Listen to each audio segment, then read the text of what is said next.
All right, all right, all right, all right, you guys. All right, you guys. All right, you guys. All right, you guys. All right, you guys. All right, you guys. All right, you guys. All right, you guys. All right, you guys. All right, all right, all right, all right, you guys. All right, you guys. All right, you guys. All right, you guys.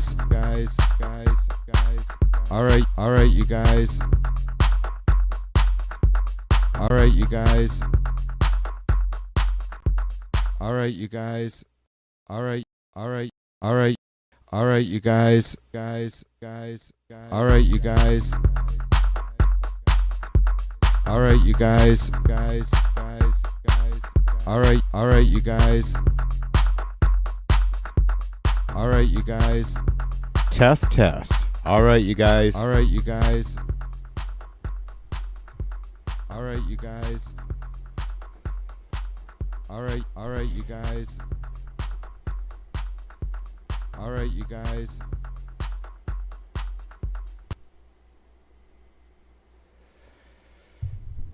What? Ooh, about to lose my mic. I've had my mic flop out on me before on a live stream.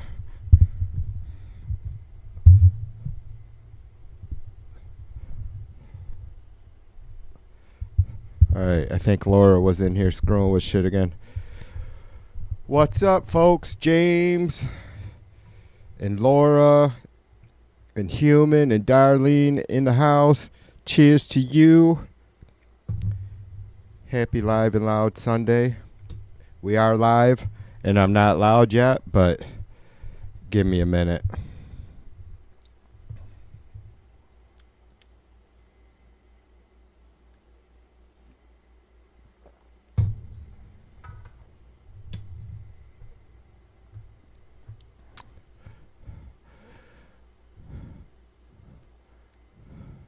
I'm going to now do my pre-stream prep. And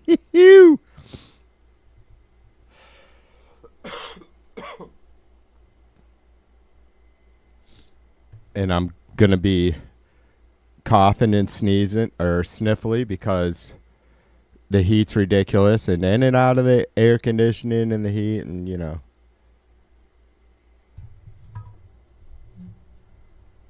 All right, you guys. Oh no, am I missing?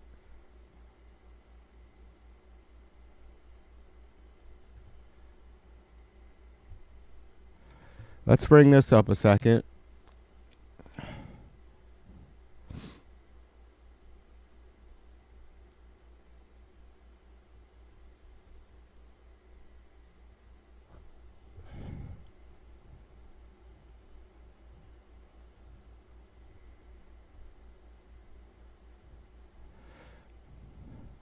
We probably missed most of it.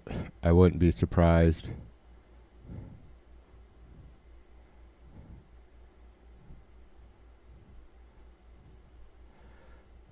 Because I'm a slacker. Maybe I should go try and find the...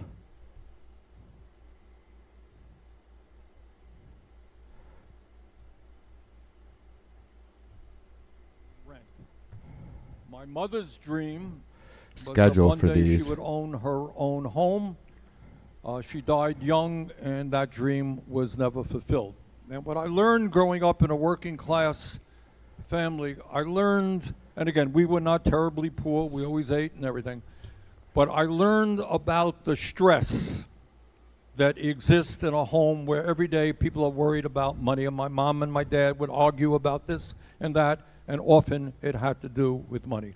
And that was a lesson that I grew up with and something that I have never forgotten. So that's kind of who I am. I moved to Vermont when I was early 20s, been there ever since, and I love my state, which in many ways is a state like yours. It's a very, very rural state. Most of the people live in towns smaller than 1,000 people. We have a strong sense of community. And I go around the state and I do meetings exactly like this, often smaller, just to hear what's on people's minds, and we talk about how we go forward. All right, here's what my politics is about. We live ostensibly in the wealthiest nation in the history of the world. But nobody knows that because we have more income and wealth inequality than we have ever had in the history of our country. All right?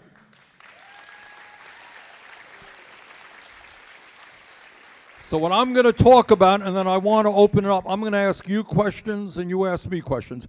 But what I want to just talk about is something that you don't see much in the media and you don't hear much in Congress.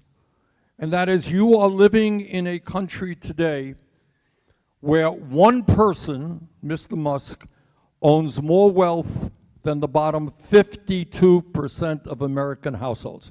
You got that? One person, more wealth, some 400 billion, than the bottom 52% of American households. In America today, the top 1% owns more wealth than the bottom 93%. CEOs of large companies make 350 times what their workers make. That is America today. People on top 1%, have never in the history of the United States of America, our great country, never had it so good. They're making more money than they can count. But what is going on in rural West Virginia, rural Vermont, all over America? 60% of our people are living paycheck to paycheck. You all know what living paycheck to paycheck is about? You got 800,000 people who are homeless in America. You got 85 million Americans who have no health insurance or who are underinsured, and as a result of Trump's bill, that situation is going to become even worse. So in America, in a sense, you got two countries. People on top doing phenomenally well, working class people struggling. Here's another fact you don't hear much about. In the last 50 years, all of you know, we've seen an explosion in technology. Every worker in this room is producing significantly more than a similar type worker did 50 years ago. Have wages kept up with worker productivity increases?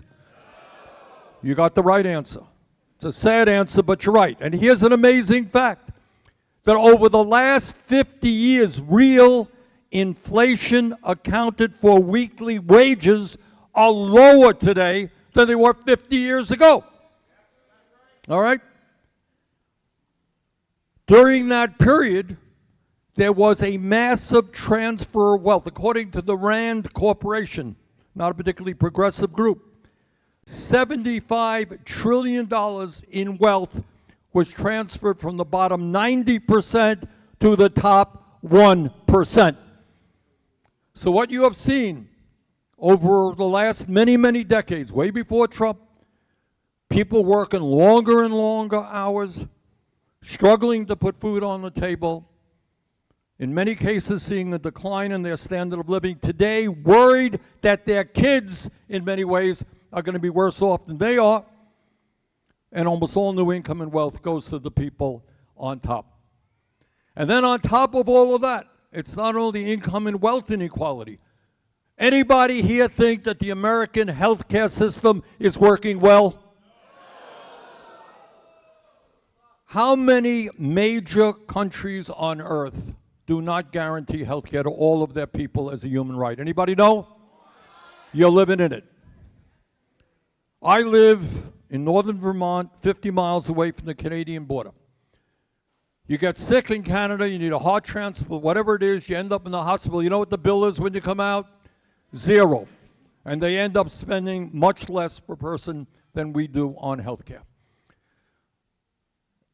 And I want to speak about this issue. I was chairman of the committee. It's an issue that I've dealt with for years. The system we have today is not only dysfunctional and broken, it is unbelievably cruel. You got about 500,000 Americans every year who go bankrupt because of medically related illnesses. They can't pay their bills, they go bankrupt. Does it make sense to anybody that because you come diagnosed with cancer or some other terrible disease that you should go bankrupt? That is crazy. We have 60,000 people a year who die unnecessarily because they don't go to a doctor when they should. Right? I've talked to doctors all over this country, and they say, you know, people coming into my office and they're really sick, and the doctor said, why didn't you come in here when you first got your symptoms? Well, I don't have any insurance. I couldn't pay the deductible. And people die unnecessarily as a result of that. In America today, we pay by far, not even close, the highest prices in the world for prescription drugs. Now, the good news for all of you who are major investors in the pharmaceutical industry is you made $100 billion in profit last year. The bad news is if you get sick and you go to the drugstore, you're paying by far the highest prices in the world, in some cases 10 times more than people in other countries. So what we're looking at in America today, in my view, is a nation, people on top, got it all, they're doing really well, working class people struggling. Healthcare system broken, a lot of kids cannot afford to go to college, because by the time they leave school, they're going to be $50,000, $100,000 in debt. You got a housing crisis that exists in many, many parts of this country. Hundreds of thousands of people homeless, other people paying 40, 50% of their limited incomes for housing. So the challenge that we face, and I want your questions on this, and it's not easy stuff, is essentially how do we create an economy in the richest country on earth that works for working people and not just billionaires. And one of the impediments that we have as we go forward, it's not just the economy which is broken, we have a political system which is broken. All right? So what is that about? This is what it's about. And that's the world that I live in. You know, I'm a United States Senator. I'm in Washington all the time. What it is about is you today have a campaign finance system as a result of a Supreme Court decision called Citizens United, which means that billionaires can spend as much money as they want on an election. Legal. That's right. Which undermines democracy. So what happened is, and it's true in both political parties, all right? Musk spent $270 million to help elect Trump. He then became the most powerful person in government for a number of months. On the Democratic side, you got billionaires spending a whole lot of money on Kamala Harris's campaign and in other areas. To a very significant degree, you have a government now which pays attention to the needs of the wealthy and the powerful and does not have time or interest in worrying about the vast majority of the people. Sad state of affairs, but that is where we are today. All right, I've spoken long enough. What I want to do now, let me ask you a question and you ask me a question. Sound good? All right. Should, in your view, healthcare be a human right? Who wants to raise their hand, tell me yes or no? All right, I'm seeing almost everybody here saying yes. All right, I am... What? Okay, good. And Faz will have mics. All right, talk about healthcare here in Mingo County. What's the story? Great, no problem. It's affordable. You go to the doctor the next day, you get an appointment. If you have to go to the hospital, not a problem. What's the story? Who wants to? All right, I see a hand, young man right here. Stand up, please. Your name is? My name is Joshua Copley, and I just graduated from a local high school, Tug Valley High School. In Mingo County, we don't even have a hospital. Our hospital was shut down years ago. The only hospital we have is Tug Valley ARH, which is in Kentucky. We don't have nowhere to go. You have people all the way in the head of Marbone or Dingus, which is in rural Mingo County, that'll take 55 minutes for a paramedic to get to them. And that should not be a problem. We shouldn't have someone on the floor on the verge of dying and the hospital not even being able to reach them. Josh, thank you very much.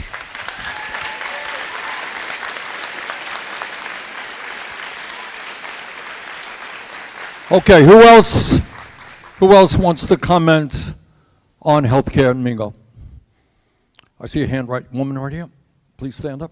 Hi, my name is Sheila Rose, and I ended up back in Mingo County where I grew up after a chronic illness paralyzed me about 4 years ago. I've come a long way since then, but anytime I need to see a specialist, it's a 2-hour trip. Anytime I need a referral to a new specialist, it's a 6-month wait. There is no way to stay healthy in Mingo County. Okay.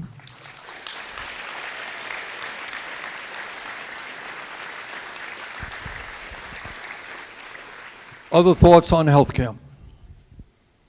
Yes, sir.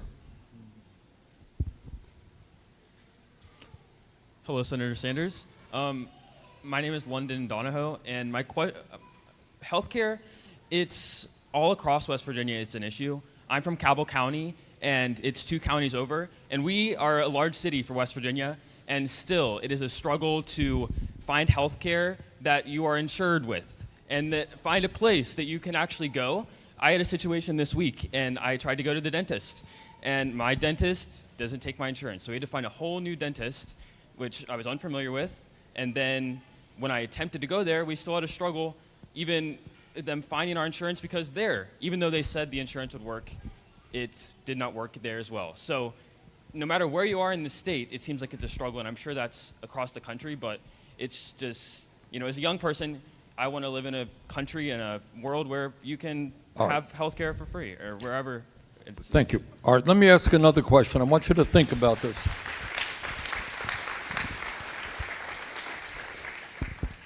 Why don't we do what Canada or European countries do? And every country has a different system. Some of them work better than others.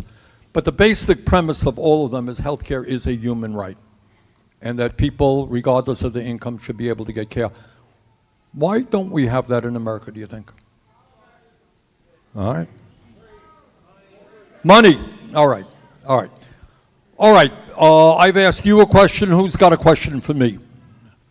All right, I see a hand, green T-shirt in the back there.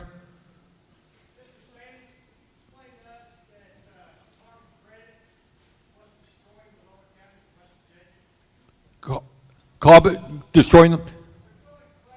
I can't hear you. Okay.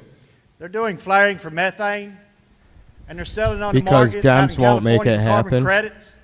That's why our waters went bad down here in Wyoming County, McDowell Sadly, County. there's no They're gonna excuse. Put 5 flaring pads here Because in this county. Democrats nor The Republicans DEP lawyers have own the made company health that's doing care it. happen. The what lawyers? The DEP lawyers.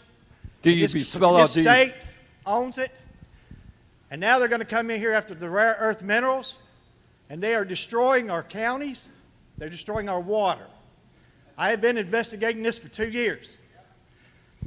And I've been giving out water in Wyoming County for 2 years. The methane is supposed to belong to us, but they're stealing it. They're pulling it onto their land, and they're flooding these mines. And they're taking it, and they're selling it, and they're burning it in flame pads, and they're selling it out in the market in California for carbon credits. And we need Gavin Newsom to do something about it, because he's the only person in the United States that can stop them from killing us. Okay. I've got to tell you that I'm not familiar with that particular issue, but I will, when I talk to Newsom, raise it for you. All right? All right, other questions where I see a woman right here. Yes, ma'am.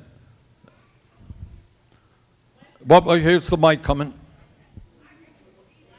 Well, West Virginia currently has 4 members of Congress. We're down from 5 recently.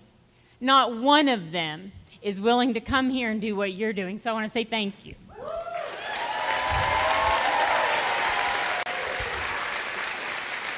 I know that they're not willing to come here and meet with us because I have called every single office, their state offices, the DC offices, and they're not willing to come here. That's not on their agenda, it's not on their plan. And so my question is, as a member of Congress, what can we do aside from calling and writing letters and begging to be scheduled for meetings? I've never felt more powerless in my entire life. And that's saying something because I'm a native of southern West Virginia and we're historically just a forgotten people.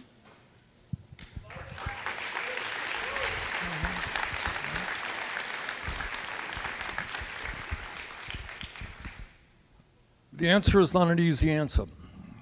But the answer, and by the way, one of the reasons I'm here in Mingo County is I remember a little bit of my American history and the struggles that your miners fought here.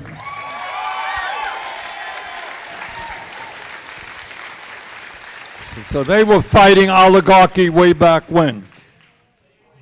And then some of them lost their lives in that struggle. Look, to answer your question, in my view, is you need a political revolution in this country. And what does that mean?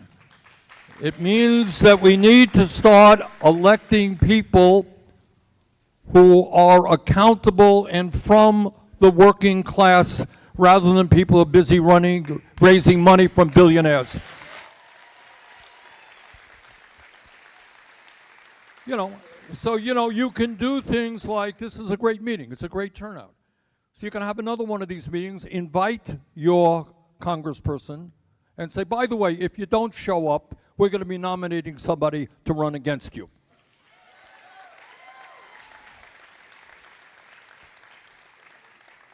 And I know that when you are taking a position on politics that represents working people, it's hard to raise money and all that stuff. I know that. But on the other hand, if you have a strong grassroots movement, this is a lot of people from Mingo County coming together, right? I will bet you there are great people in this room who can run for Congress or run for other positions. And I know it seems like intimidating. Oh, I'm running for Congress. What do I know about this? What do I know about that? But if you have the desire, you can learn. You don't have to have a PhD in economics to become a U.S. congressman. You got to have a heart and a soul that speaks to the needs of the people back home. So it ain't easy. But when you develop a grassroots movement and you got good local leadership, these guys can be beaten. All right, I'm going to ask you a question, and then you come back to me. In America, we have, some of you may know, a life expectancy on average, how long we live, which is lower than many other countries, okay? It's about 4 years lower than other wealthy countries. What you don't know is that if you're working class in America, you will live 7 years shorter life than if you are wealthy. Why is that? Why do working class people die at an earlier age than people who have money? What's the word? All right, you got it. Talk to me about what stress means for an average person, well, in America or in Mingo County. What does that mean? What does life mean when you're dealing with stress every day? Who wants to answer that? All right, I see a woman with a kid back way in the back. All right. Oh, look, you're going to get a mic. I'm coming. For a lot of people in Appalachia with children who work full-time, it's crying at the grocery store, having to worry about being able to make enough money and to afford things, pay our bills. A lot of times it's choosing between paying a bill or having food in the cabinet or the refrigerator, so that's really stressful. And stuff like that, stress, it affects your health, and then you don't have health care, and then you have nobody to fall back on because your parents are probably still working if you're from here, even your grandparents. So there's not a lot. And then child care is ridiculously expensive, even with help and assistance.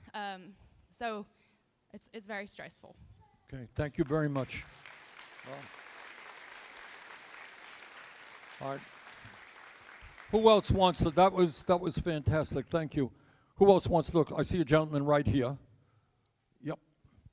Senator, my name is Ned Pillersdorf. I'm actually a candidate for Congress across the border in East Kentucky. Regrettably, when the big ugly bill passed, Kentucky Congressman Brett Guthrie and Hal Rogers said the following. They said Medicaid will be strengthened and preserved by that bill. Is that true, Senator Sanders? No, that particular, thanks for asking. And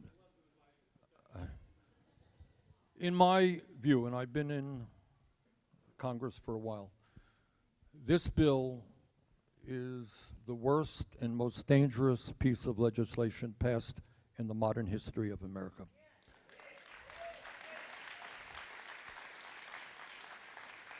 What it does is it makes massive cuts to Medicaid.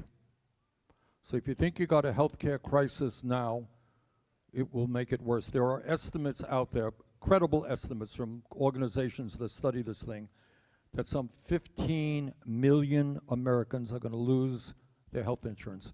And that's just not Medicaid, that's doing away with the credits for the Affordable Care Act as well. Okay? It's going to cut back on nutrition programs for working class and low income families, literally taking food out of the mouths of hungry kids, cut back on education and other programs. And you know why they are cutting all of these programs? In order to give $1 trillion in tax breaks to the top 1%. It is absolutely disgraceful. It is. There's no other. Shame is the right word. I mean, at a time, as you just heard from that woman, when working class people are struggling, you don't take away their lifelines, health care, nutrition, in order to give tax breaks to billionaires who have never had it so good. So, and that's just part of what was in the bill. That is the worst bill. And in my opinion, any member of Congress who voted for that legislation should be defeated. And by the way, I mean, as bad as that bill is for working class states like West Virginia, it is going to be a real disaster. We worry not only about people losing their health insurance, it's a question of whether rural hospitals, community health centers will be able to stay open. So it is a disastrous piece of legislation. All right, who's got a question for me? Somewhere, let's go all over the place. I see a gentleman back there. Is that a, yeah. Howdy, Senator Sanders. I'd just like to ask, I know we've got our representatives, Capito and Justice, that we all know they don't talk to us. It takes a gentleman from Vermont to actually be heard around here. And they have constantly sent out political ads saying that they're doing Trump's agenda without speaking to any of us. And I'd like to ask you, Senator, do they even speak to you, one of their fellow congressmen, or do they just keep together, go to Mar-a-Lago, listen to what the boss says, and then just go do it? Well, I know both of them. I've known Senator Capito for a number of years. We're on the same committee together. She's chair of a committee that I'm on. So yes, we have a, we chat every now and then. But we are not bosom buddies, and we do not have serious discussions. We live in somewhat different worlds. Other questions? All right, this gentleman right here for the mine workers. Sir?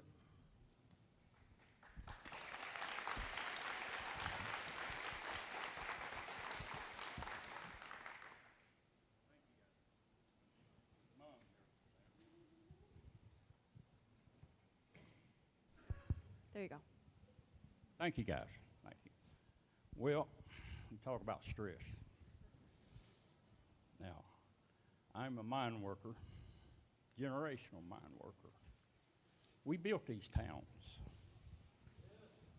We did. All of us.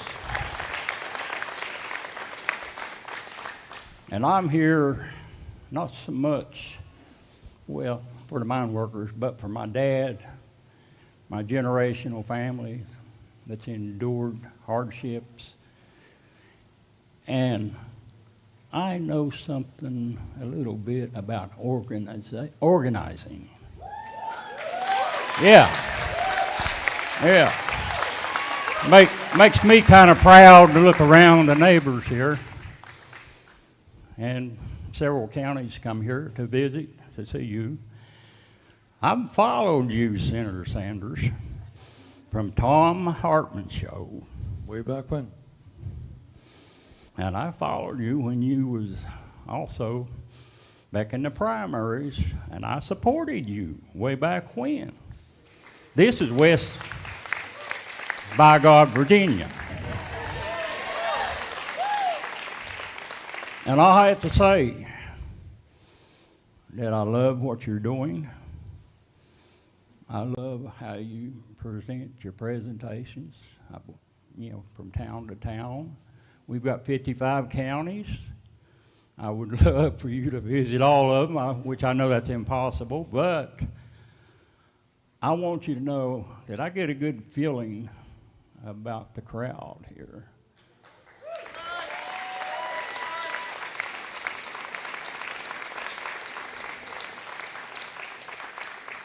That you're certainly in good hands here. I don't think you have to worry about somebody banging your head.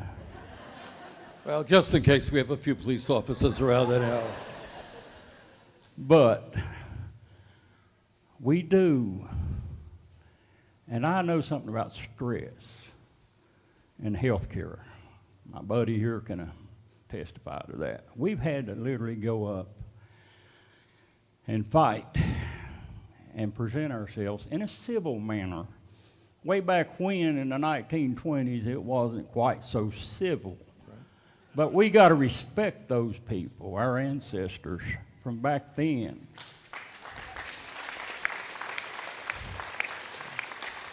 Because whether you're union or non-union or anticipating on joining a union, if you get a paid holiday or paid vacations, think a union person. Let me just jump in and say this. I know a little bit about the history of Mingo County. And the people who stood up and fought against the greed of the coal owners and the horrible working conditions that people had to work under, that impacted not just West Virginia. The whole country saw that. And out of what the United Mine Workers did came the CIO of workers all over this country standing together. And that resulted in higher wages, better benefits, better working conditions. So what the coal miners did here was not just a local issue. It was a national issue, and we thank them very much.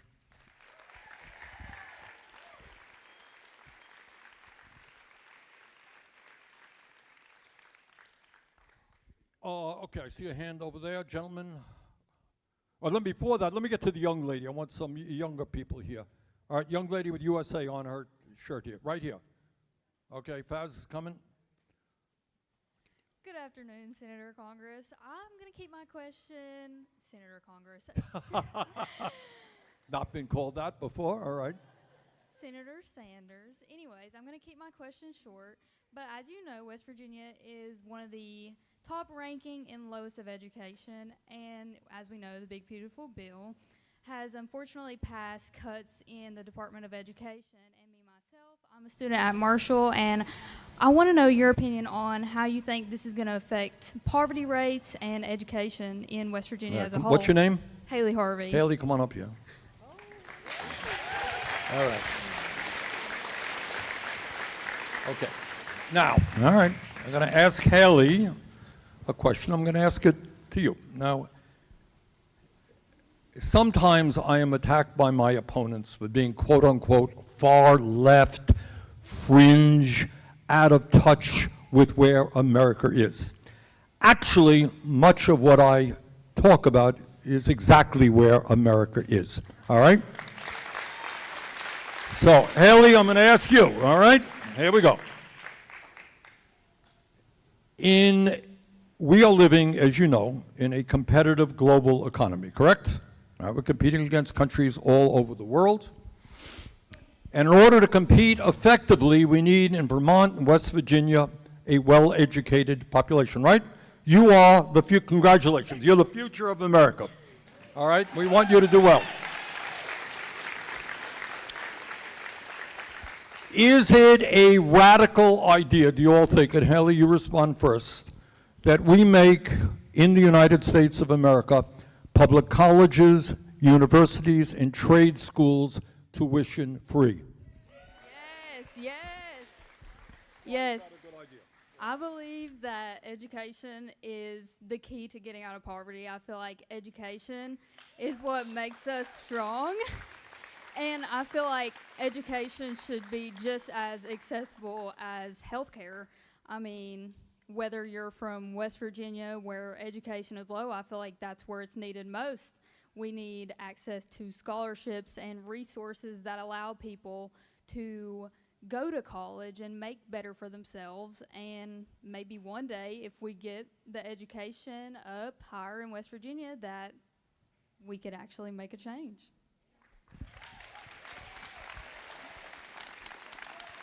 Okay. Now, my second question is, are you a communist? No. All right, that's why I clear that up. See, I've been called a communist because I say what Haley said. Look, again, you don't hear this on the TV and you don't hear this in Congress. But once again, you are living in the wealthiest country in the history of the world, and if we had good policy and the courage to take on the billionaire class, there is no reason that every kid in this country could not get an excellent higher education regardless of his or her income. That is not a radical idea.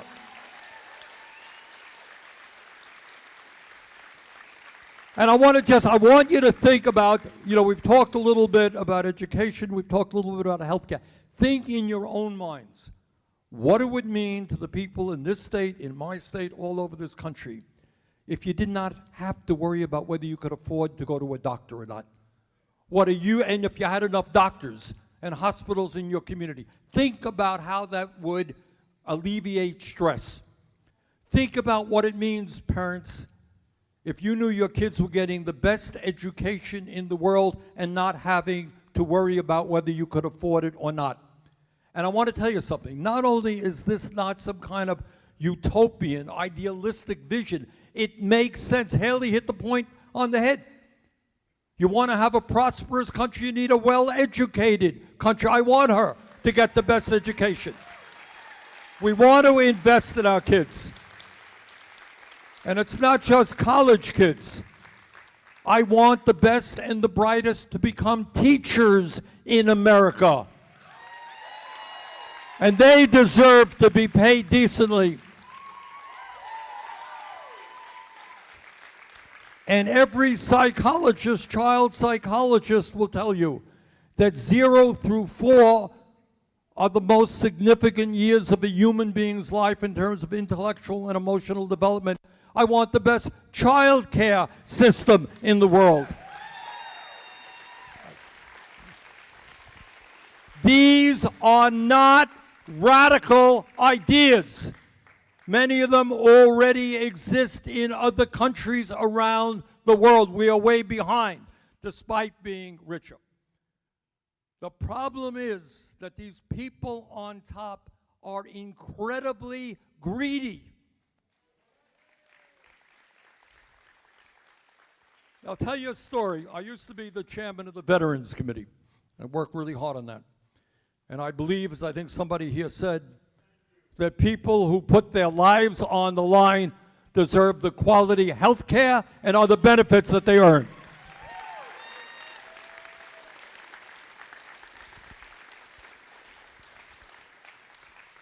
I go around the state of Vermont and I talk to veterans, and I bet it's not any different here. And they tell me, I say, do you know there's a benefit out there? And how often I hear people say, well, Bernie, yeah, I know, but somebody else needs it more than me. I hear that often. In other words, they're looking out for other people, which is, I think, is a common factor here in West Virginia and rural Vermont as well. Okay? Not these guys on top. Hey, I'm only worth $30 billion. How can I get by? I need a tax break. Oh, it's going to cut Medicaid? What's the problem? Cut nutrition? So what? I need a tax break so I can make another few $1 billion. All right? That is what we are up against. We're up against an extraordinary greed and people who could care less about their fellow Americans. That's the struggle that we face. All right, questions? Yeah. Thank you so much, Senator. I'm from Parkersburg, West Virginia. I'm a federal employee. I'm a chief steward for the National Treasury Employees Union. You were. I was. We have lost our collective bargaining rights because of a bogus executive order from March that violates statutory law. The courts are failing us. The courts will probably continue to fail us with the Roberts Court. So we need Congress to act to restore our collective bargaining rights and our union contracts. And federal employees have been through hell for 7 months. We need Congress to care about that. Our representatives don't. And so we need folks like you to care about that. And while I'm here as a union steward, I want to thank all of you from the UMWA who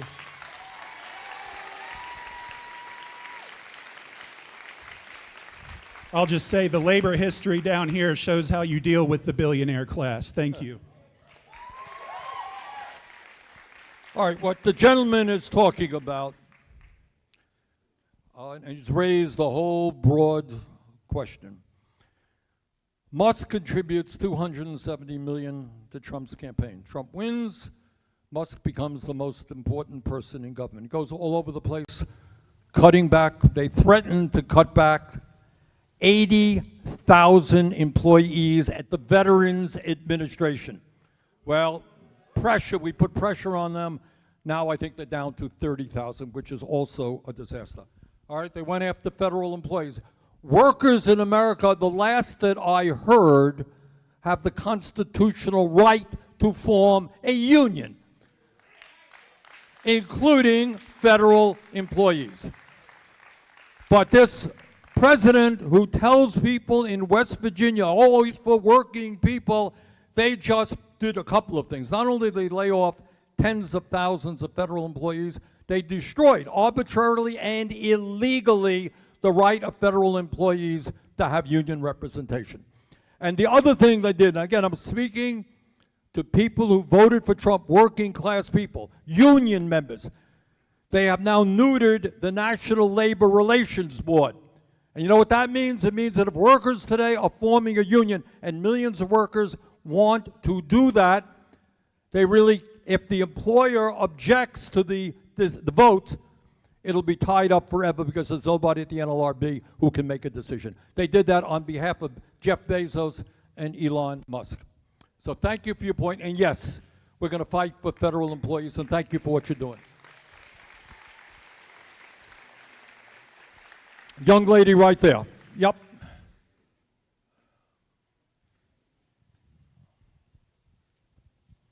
Good afternoon, Senator Sanders. My name is Danielle Kirk. I'm from Mingo County, but I currently live in Kentucky, which obviously is a very majority white demographic of people. And we've recently seen attacks on diversity, equity, and inclusion. How do we, as people in this room, communicate effectively with our neighbors that diversity, equity, and inclusion means us Appalachians too?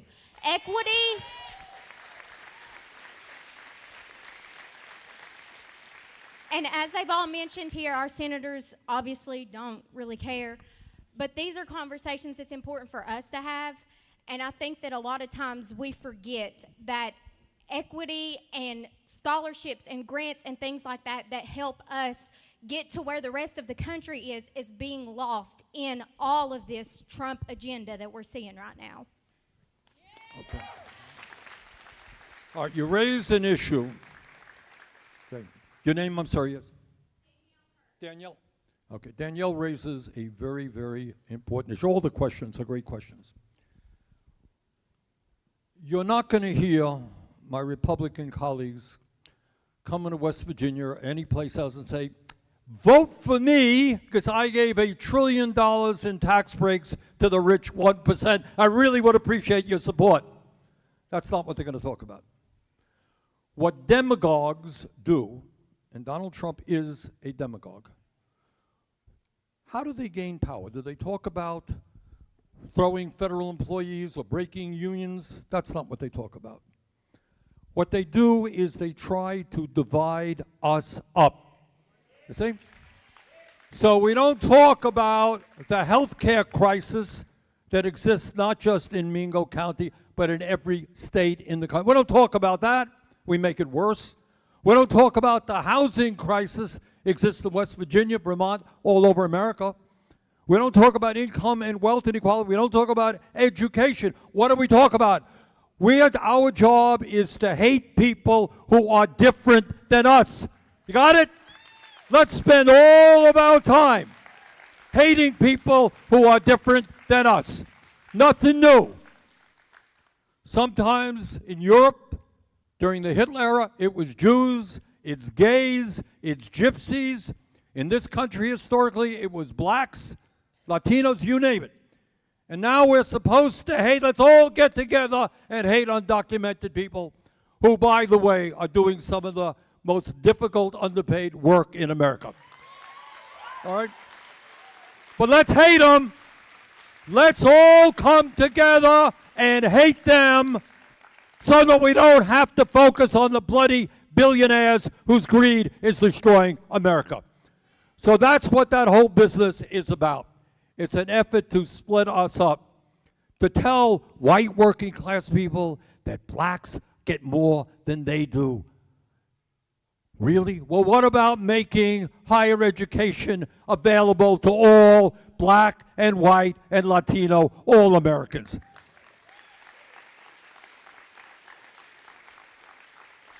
So that is what that's about.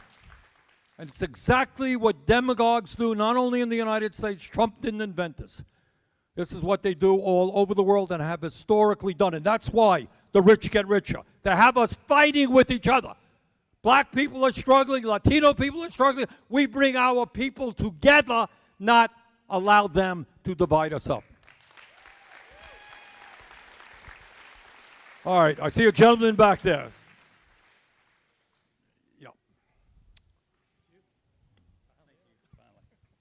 I want to thank you for letting me speak. I appreciate it. I'm a commander of the Disabled American Veterans here in West Virginia, one chapter. And I want to ask this question for all the veterans in our state. What is the bill that just got passed? What's it going to do to our medical in this state? How is it going to affect the VA medical system? The bill will, we estimate, I've heard, take 50,000 West Virginians off of Medicaid. In terms of the VA stuff was not dealt with in the big, beautiful bill. That's something separate. What that is about, let me thank you for asking. What's your first name? Wayne? Okay. Wayne asked a very good question.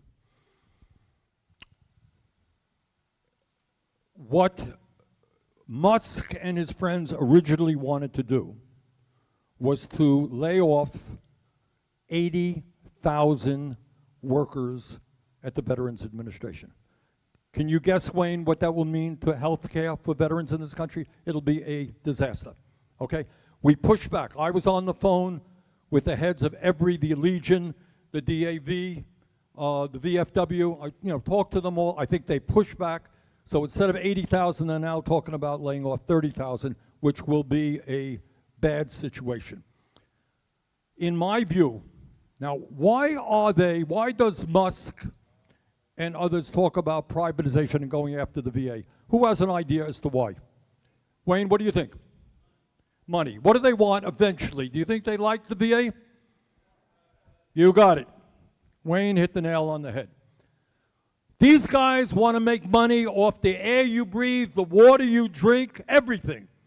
Right now we have a VA system. Is it perfect? No. Do we need more doctors and nurses? Yes. Do we need to expedite getting benefits out? But we made some progress. PAC Act helped a lot of people. Those are workers who were exposed to toxic waste pits in the Middle East and elsewhere, got sick. We finally got them the benefits that they deserve, right? Health care and other benefits. What the Musks of the world want to do is privatize Social Security, privatize the VA, the Postal Service, you name it, because there's money that can be made. So keep an eye on that one. Our job is to strengthen the VA, not to privatize it. All right, maybe one or two more questions. Here, young man right here. Here you go. Hello, Senator Sanders. First of all, I want to thank you for showing West Virginia some love. My belief, and I think the belief of everybody here, is that West Virginia is not going to succeed until the American working class succeeds as a whole. So, having said that, my question is this: how do we get the corporate wing of the Democratic Party, who is just as guilty of taking money from billionaire causes, to embrace a progressive working class agenda, because it's about time? What's your name? Max. You're going to lead it, Max. Look,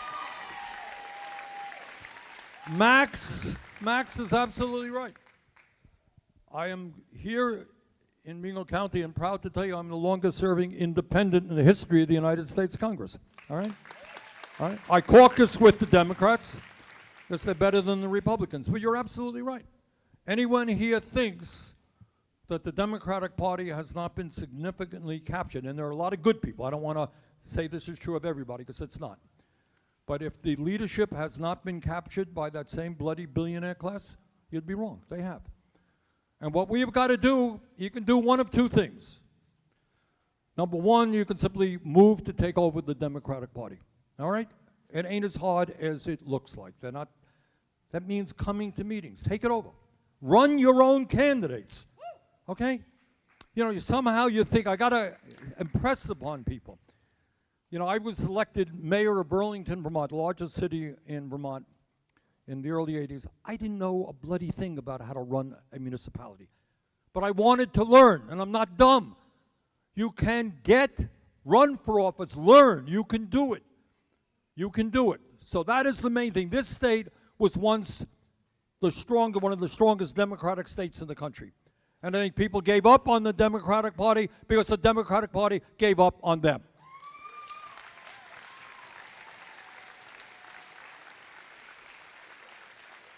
So take it back. Don't ask, take it. I mean, this is an unprecedented moment in American history. We've got to be bold. You want the Democratic Party to change? You guys change it. And by the way, if you could do it here in West Virginia, you will have a profound impact on politics all over America. People will look to this state.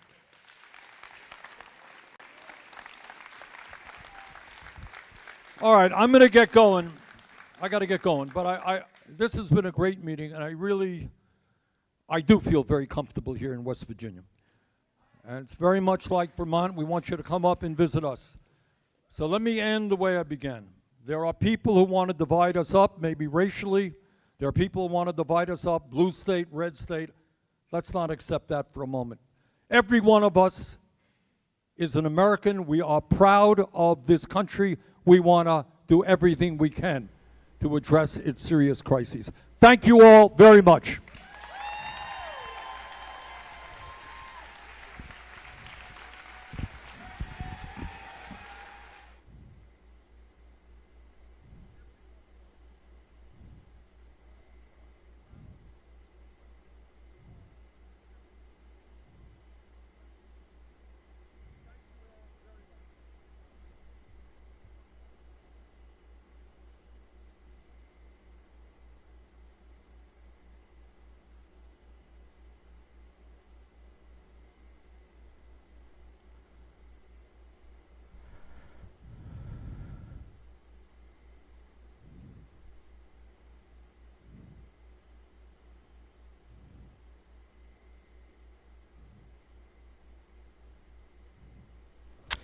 There we go.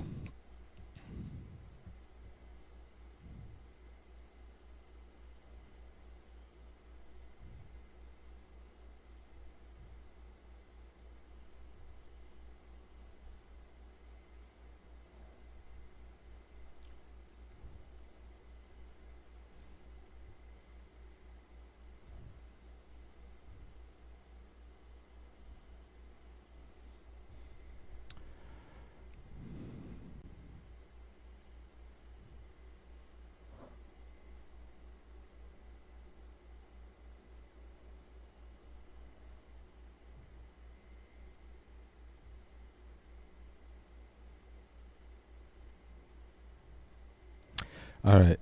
I guess I'll adjust that in a minute.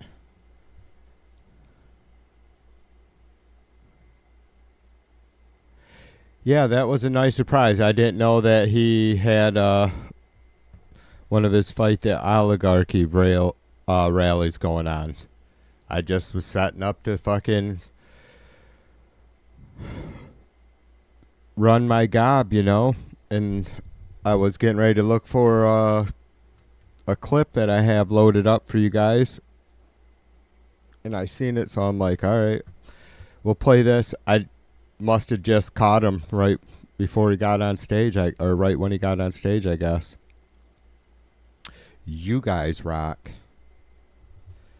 Ow!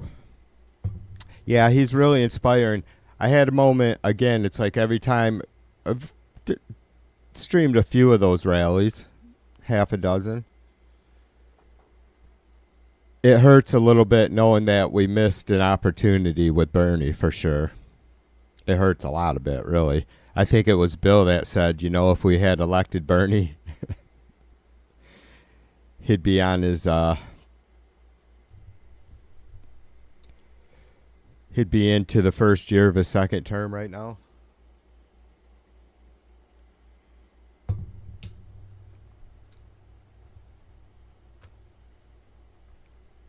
He needs to knight someone. He needs to find out, you know, it'd be nice, I guess, to know what Bernie thinks. Is there anybody he sees fit that we should be pushing for in 2028?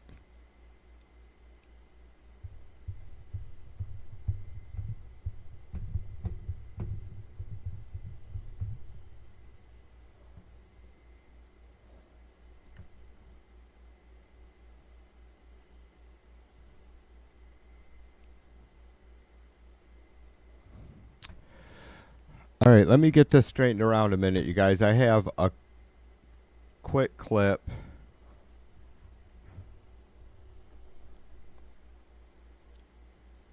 I'd like to share a little bit more, some other clips.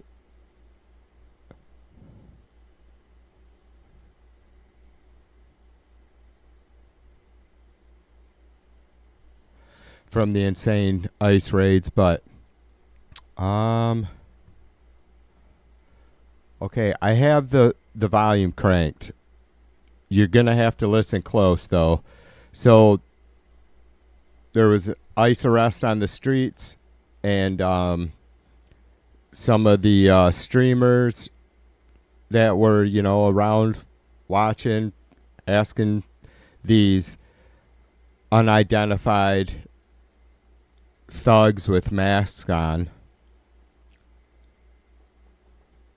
what the hell they're doing, you know, show us your badge numbers, you have to you know, let us know who you are, blah blah blah. And one of them said to the ICE agent, you guys are fucking up our country. And the ICE agent, a federal employee, turns around and says the liberals fucked up America, and started laughing. Not really sure about legal implications of a federal employee making a statement like that, but let's give a listen, eh? What's he doing? Fuck you!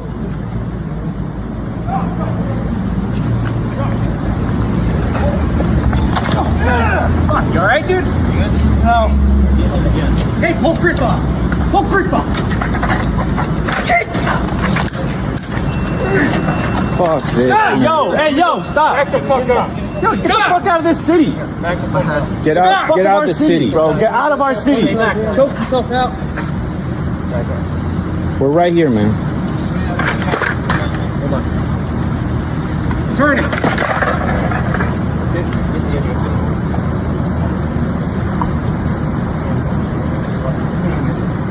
Why are you guys here? Stay right there. Answer questions, bro. Why are you guys here? Do you even have identification on you? Who are you guys? What agency are you guys? Yo, can we see some badge? Who are you guys? Can we are you guys the cops? Then shut the fuck up. Are you? Who are you? Yo, why you gotta Who wear the are mask, man? Take your mask off and show me some badge, huh? Bro, it's so easy to be behind a mask. Yo, let's see some badge. Yo, let's see some badge work. Boys, let's see some badge work. Do I have to answer to you? You gotta answer to somebody. So, wait, so you guys are just masked? We're just masked up? Who are you? Who are you guys? I don't care, my guy. You don't care what agency? You don't care. Bro, what agency you guys with? Are you guys working for the U.S. government or not? Back the fuck up. Can I see some badge work? Back up. Sir, can I see some badge? Is the camera on? Is your... Oh, you guys are ruining this country. You know that, right? Liberals already ruined it. Oh, there we go. Okay. Sir, can I see some badge? Is the camera on? Is your... Oh, you guys are ruining this country. You know that, right? Liberals already ruined it. Oh, there we go. Okay. Can we see some badge work, guys? His property. Hey, guys. already ruined it. No number, no ID, no name. This is a democratic process. It looks like it. Can we see some badge work? We already ruined the country. Hey, man, can we see some badge work before you go? All right, that was about it for that.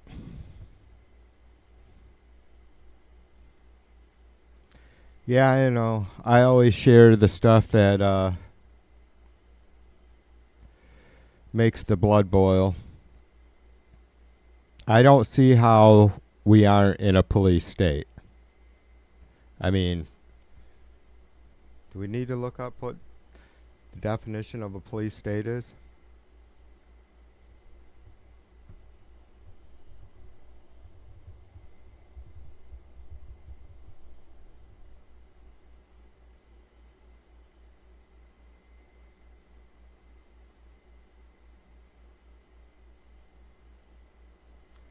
A police state is a term used to describe a country where the government heavily controls and monitors its citizens' activities, often through a powerful police force or secret police.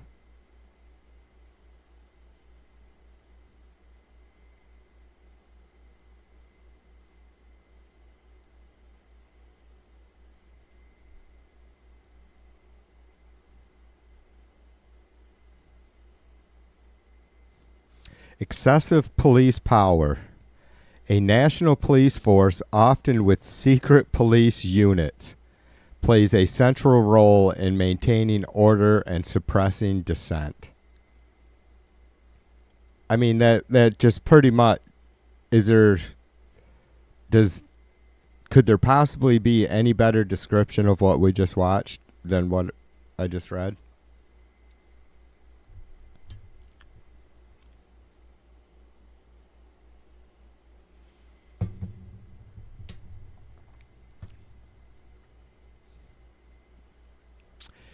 Yeah, it's just plain a Gestapo-style police force. I don't understand.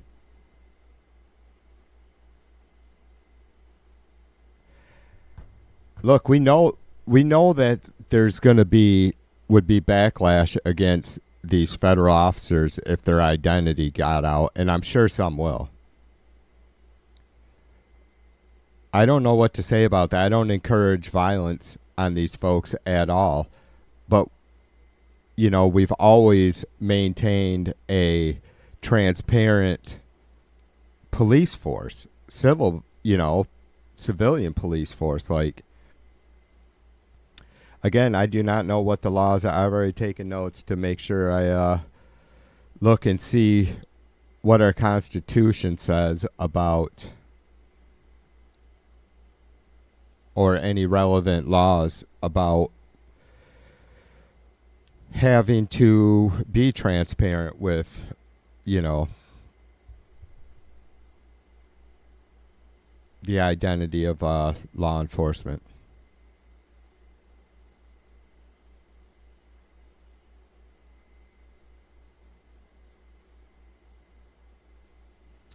Human says we need to outnumber them 20-1 flash mob style every time this happens and place them under citizen's arrest.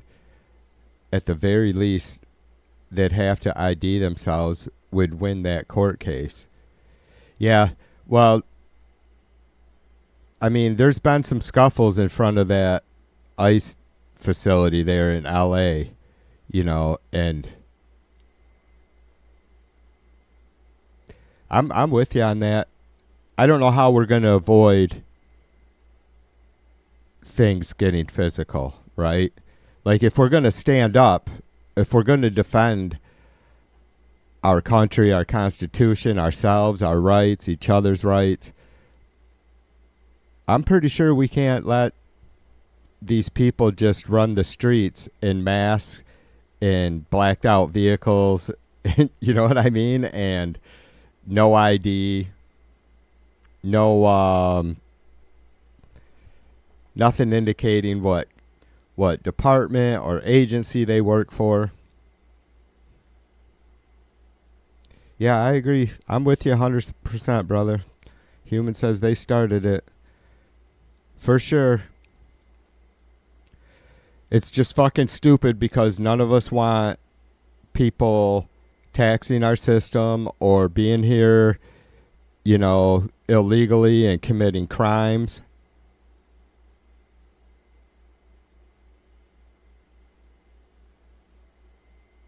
But that's just not, and none of us think this is the way to deal with it, because it's not.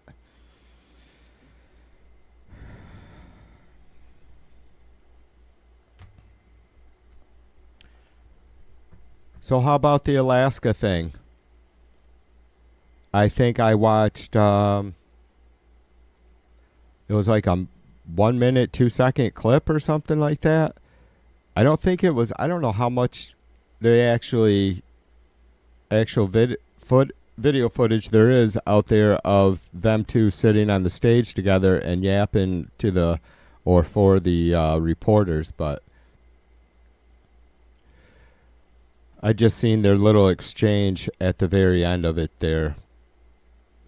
Trump looked completely fucking sedated.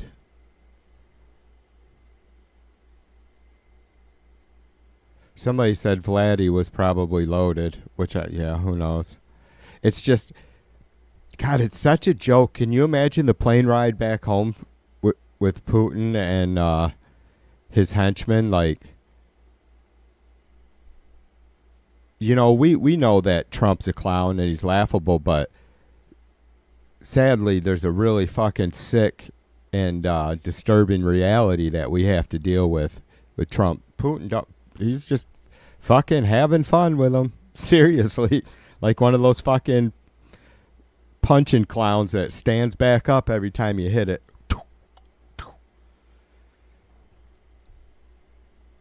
I mean, Putin is a hardened fucking KGB agent. Former, whatever you want to say. He may have a sense of humor, but it's a whole different kind. Like, he has zero respect, as you guys know, for Trump, America, period. I mean, he's certainly going to deal with different presidents differently because he's not an idiot like Trump. He may be a fucking maniac, but he's not a completely ignorant one.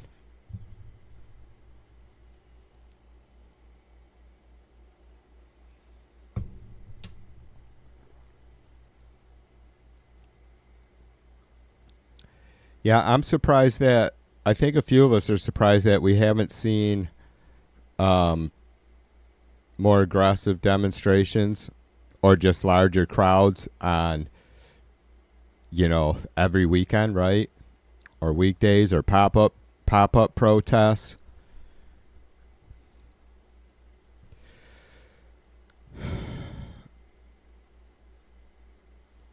But shit is still, it hasn't really quieted down out there. It just hasn't really gotten super intense yet.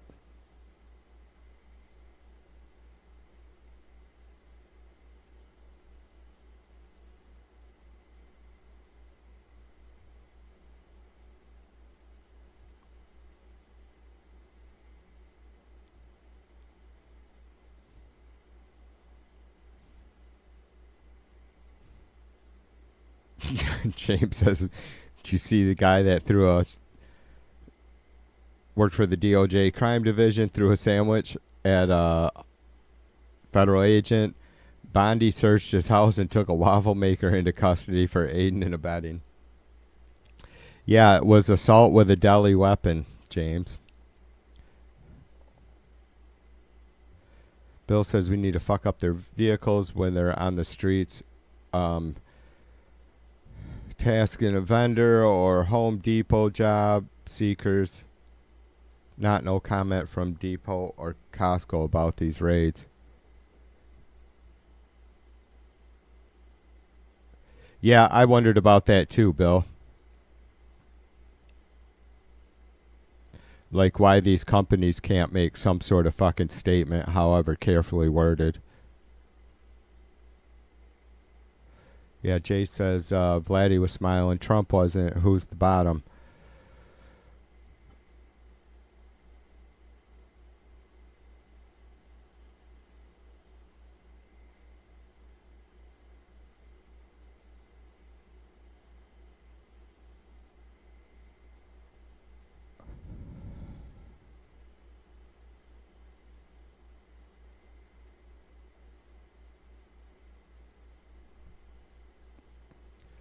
Don't you know Orange Sabbath? Orange Sabbath asked who was in the POTUS seat when Putin made his move. You don't remember that it was President Biden? How many times did President Biden say that? How many times did they tell us they were going to attack?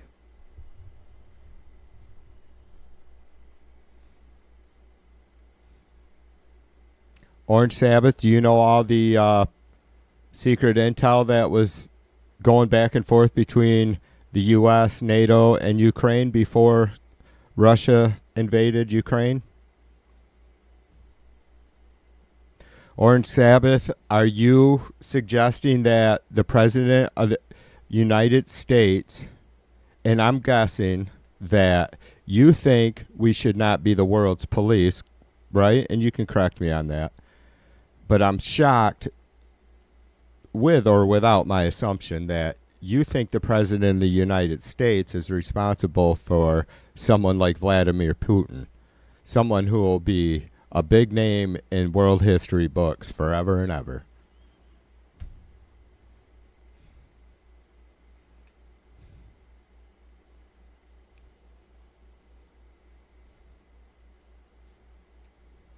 Do you think an American president or any other world leader is responsible for a maniac like Putin invading a neighboring country? And if so, can you explain why?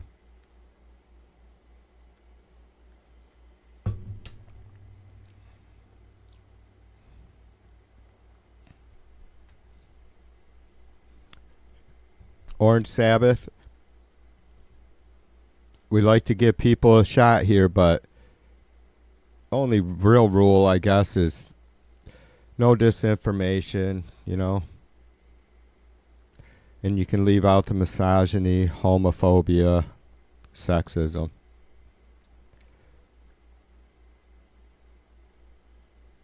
I guess we could just sit here and let you spam, but I'm going to give you another shot. Can you tell me why it is you think an American president is responsible for a maniac like Putin invading his neighbor?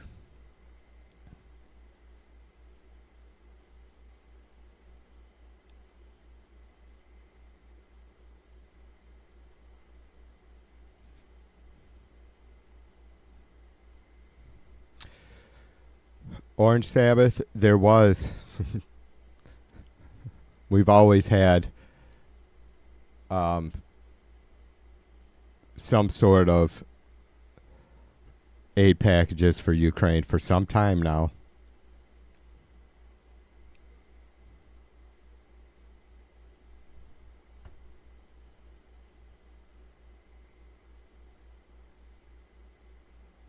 Yeah, Laura says he won't answer questions. He's just going to ask more stupid ones. Yeah, it's deflection.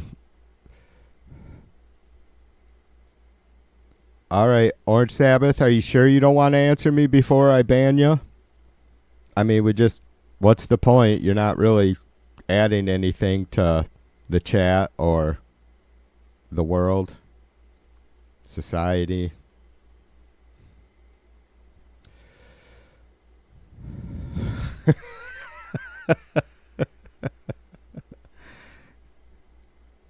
There you go.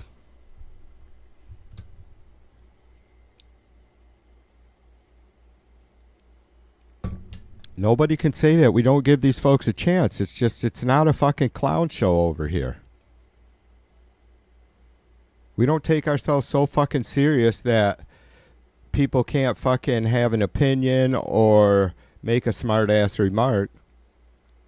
But seriously,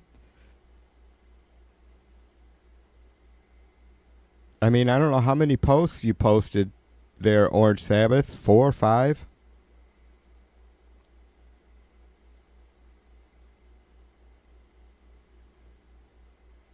Did you come in here to have a conversation or just see your thoughts in text on the screen?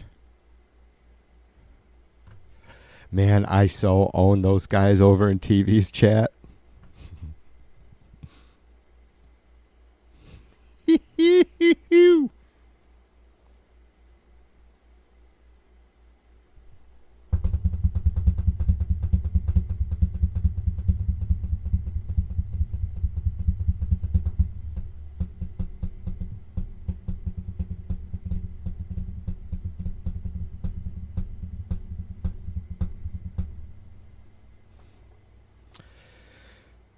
Jay says when Trump left office, only 9 nations in NATO were meeting their GDP to defense spending goals. When Biden left office, 23 nations were meeting the goal.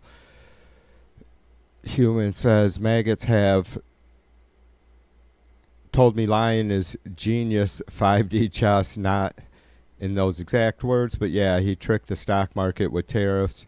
Basically, and only fools thought he meant what he said, is their argument. Yeah. So is what they're saying, Human, is that they agree with us? Trump is a lying fucking sack. No F-bombs, no F-bombs, no F-bombs. You gotta do me a little.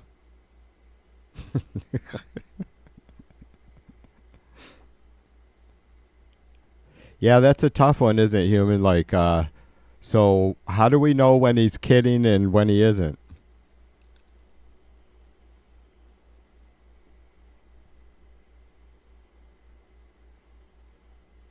Yeah, Darlene says Orange Sabbath wasn't wanting to talk, that's for sure. Yeah, a lot of times they don't. They just kind of want to either hear themselves scream or, you know, see their words in a chat and they think, God, what a fucking, they reread their posts and think, what a fucking poet I am.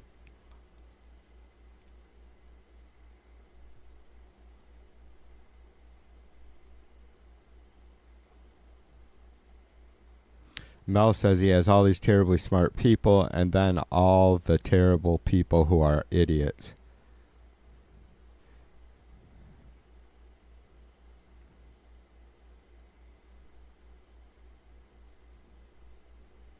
Yeah, I blame the no voters for Trump winning.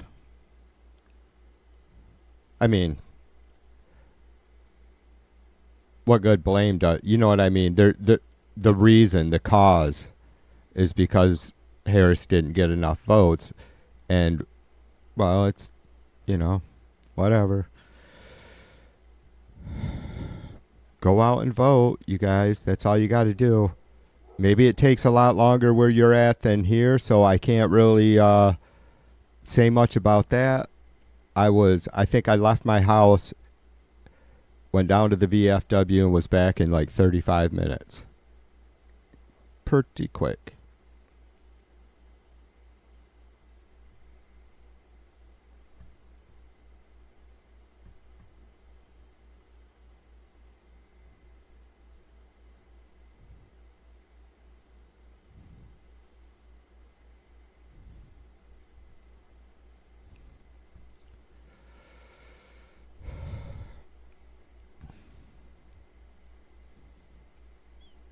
Yeah, this is gonna get so, a lot of us thought, holy fuck, and we didn't take winning it last November for granted.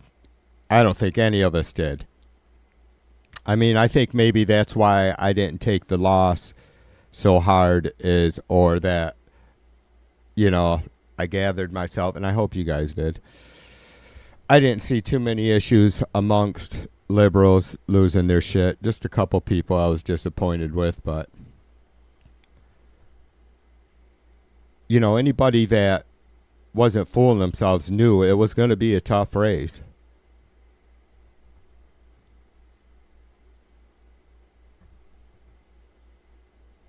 But had we won, maybe possibly every fucking thing would be different. Trump would still be on trial for, trying to overthrow our Constitution, trying to defraud the people voting. We wouldn't have all this chaos with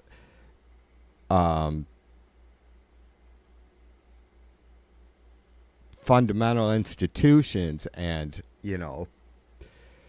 firing hard-working American federal employees for no fucking reason and giving people like Elon Musk access to everybody's fucking personal information, social security numbers, all that good shit. We wouldn't have any of that, but it looks like, and I thought, holy fuck, we get over this hump, we'll be able to look back and just go, holy fuck, what did we just go through,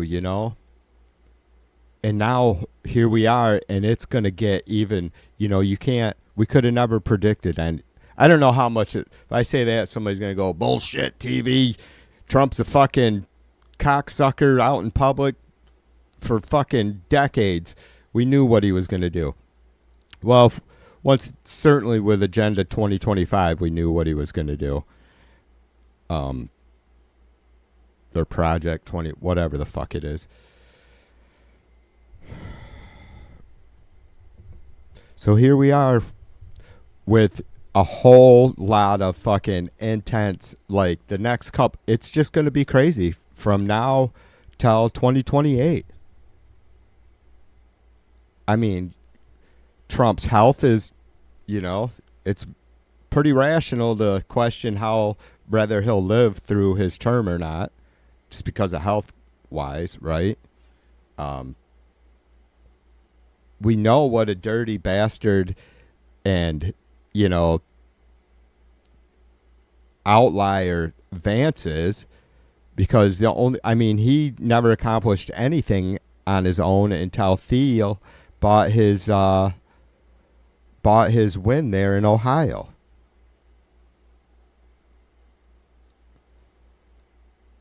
All the power that these tech bros have, because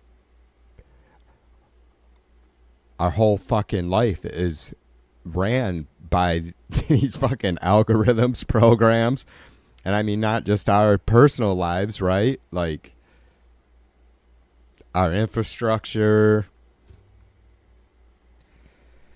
So it's going to be, there's just going to be a whole lot of really big issues, I think, that are, are going to explode, go sideways at any time. There's no way we're escaping this next 3.5 years without a whole lot of more fucking chaos. And I'm not trying to be a fucking pessimistic, cynical bastard. It's just, I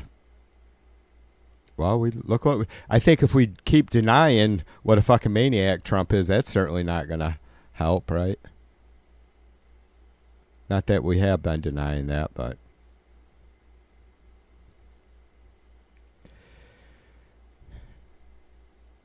Hey, Bear, what's up with you? Gumby says, A Bear is in the house.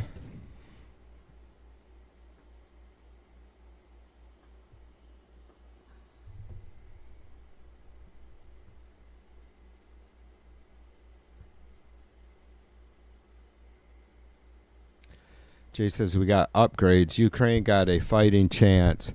U.S. manufacturers got work. Russia paid the cost. Yeah. You can't fucking start with, you can't go anywheres with the chuds, but yeah.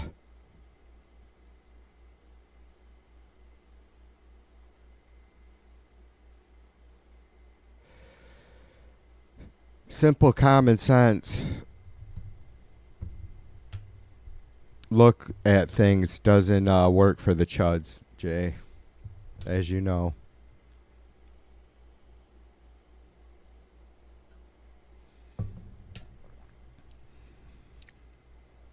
Does Gumby got balls?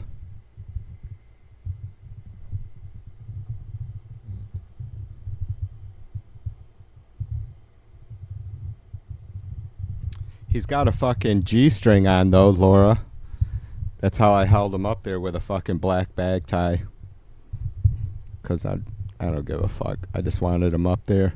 I felt bad. He was always sitting on my PA head, like just standing, because he has nice flat feet. Normally that wouldn't be a good thing, but for Gumby it works. But he's kind of a top-heavy prick, so I got sick of knocking him over, and I felt bad that he wasn't able to be on the streams with me.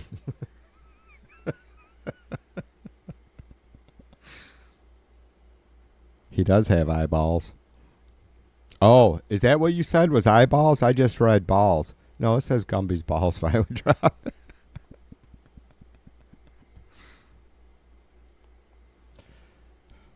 I read whatever I want to sometimes.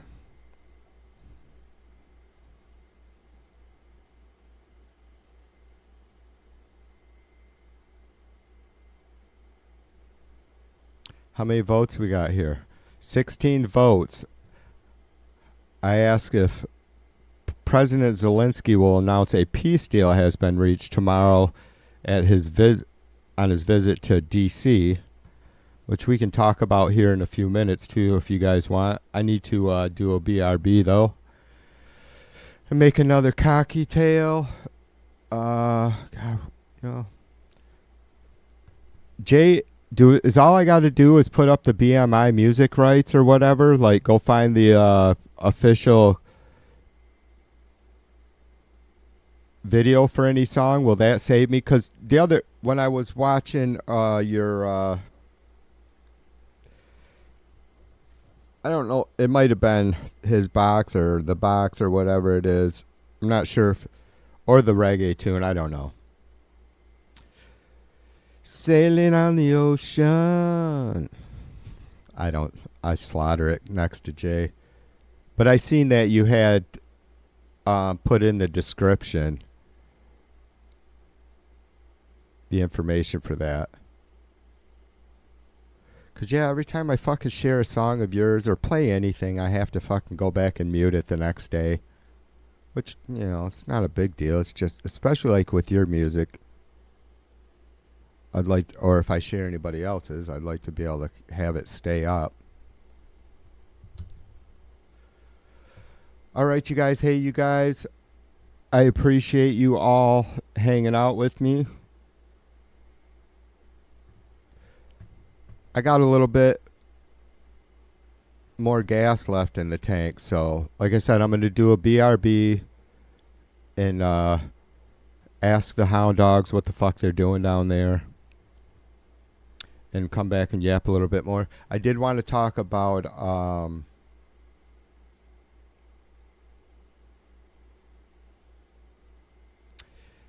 the visit tomorrow, because there is some things that, well, I'll save it for when I get back, all right? I'll let you guys fucking be curious. All right, hang tight. I'll see you in a minute.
All right, you guys. All right, you guys.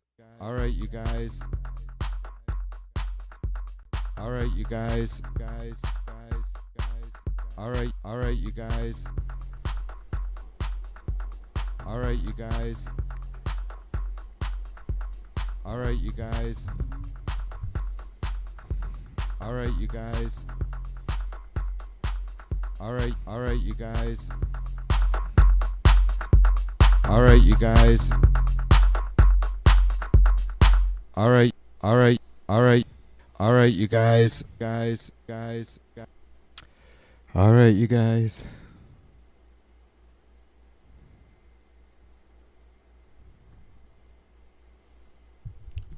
We have 442 days, 3 hours, 21 minutes until the 2026 midterm elections on November 3rd or something like, yeah, November. So I got the date right on there.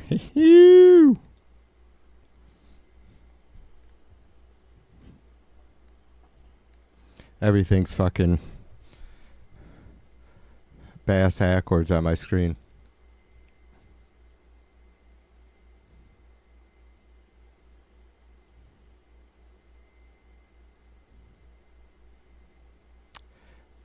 I made pork fried rice.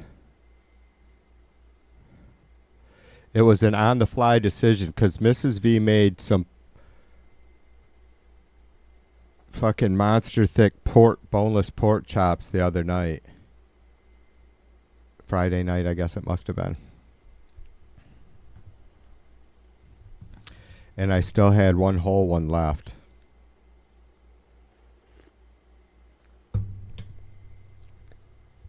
I didn't have carrots, which bums me out, but I had celery, onions, green peppers, broccoli, corn, and like I told Bill, I tried to drop an egg in there. I did drop an egg in there, but I tried to drop it like egg drop soup. You gotta have, I don't know what it is, but like those stringy scrambled eggs in stir fries are just amazing. Mine, it turned out pretty good. I mean, I just threw some fucking shit in, some cinnamon, ginger, little cumin, some heat, no salt, soy sauce, just a fucking one drop of Worcestershire. Max says just a couple days after Trump and JD attacked Zelensky, Dave posted a pic of Zelensky standing on the front line between two of his generals. These guys were huge, Max says. Well, it's just Trump's a fucking joke. You know, you guys have heard me say before, I don't right now my thoughts are I would not be capable of being a good person to run any country. Because you gotta have fucking people know. I mean, I think not only just knowing the legal process of running a country, whatever country you're in, I think you have to have something that maybe not everybody has. Well, certainly not everybody has. I mean, just super strong moral character, an incredible moral compass, right? Like, just, and by that, I mean, not that most of us aren't decent people. It's, I guess, making good decisions or having, you know, a really good common sense mindset is important. Trump doesn't have that. He is I mean, it's disgusting. And I know you guys know this. Do you ever feel like I'm just fucking bitching at you? Like, we know, TV, shut the fuck up already. Jesus Christ. Stop fucking hitting us.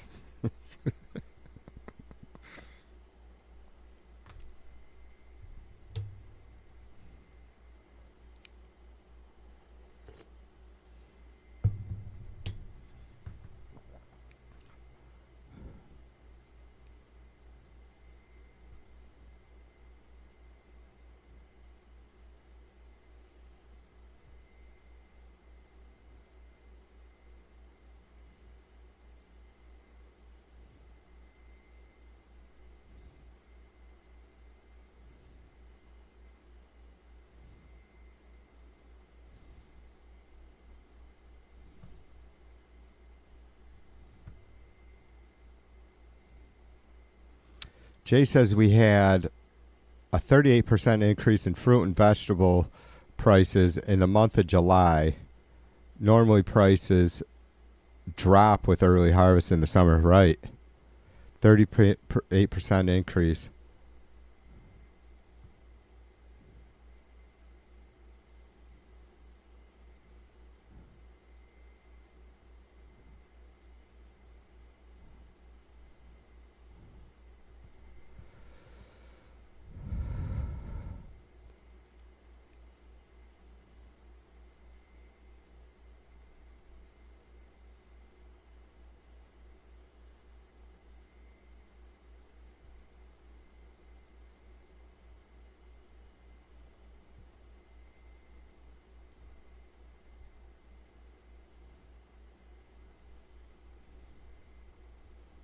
Yeah, there are definitely some really good streamer teams out there.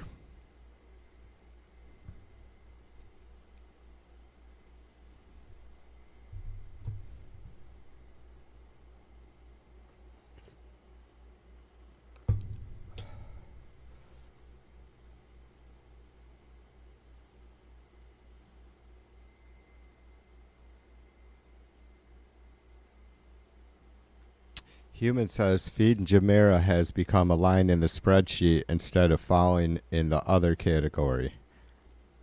Other.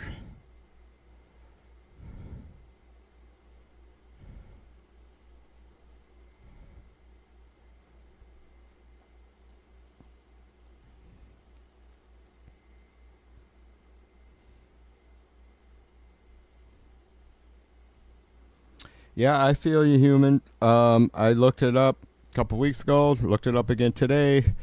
Grocery prices have risen 2.3% overall since January. Somebody said something to me the other day, and I'm like, inflation rate isn't really a big issue. I mean, it'd always be nice if it went down, but it's not high. I mean, it's not like... it's about average, I think, for over, quite a bit of period of time that we hang at around 3.5%, 4%. Maybe getting up to 4% inflation is a little bit high, but it's 3.5%, right? Is pretty norm. That's not what that 2.3% increase is. Obviously, you guys know that. Inflation is never going to stop. Hopefully we can always keep it at whatever, 3%. Goes below that, great. But obviously everything's connected, so that has its effects too. But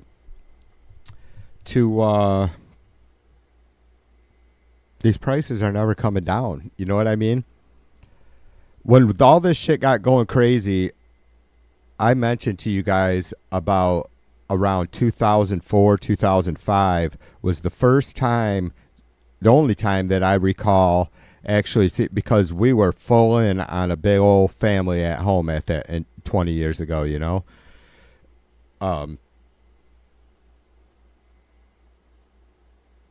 that was the only time I can recall actually seeing prices of canned vegetables being marked out, like the price actually being cheaper one week than it was the previous week, not because of sales or anything, just the everyday price.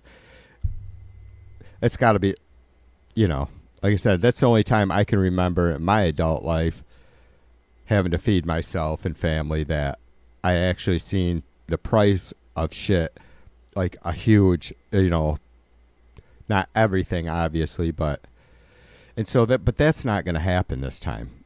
And if it did, it's not going to be enough. I mean, everything's changed. Shit changes really fast, as you guys know. There were plenty of fucking greedy store owners and shop owners in 2004, but it's really like nobody is. I mean, everybody's fucking fighting for survival, I guess, or getting theirs while they can. Fuck everybody else. It's, even if a shop owner or store owner had the opportunity to lower prices because all of a sudden they're paying less for some reason, like whether it's just transportation costs, whatever it is, their overall costs of a product has come down, they're not going to fucking lower the price, and I know you guys know that. So that's the shitty thing about that. And that's part of what pissed me off about Trump saying he'll lower prices. Like, no, you won't. You will not. That's just not going to happen. I don't give a fuck if you're Trump, Biden, anybody else. You're not going to lower prices. Not in the environment that the world is in right now. No fucking way.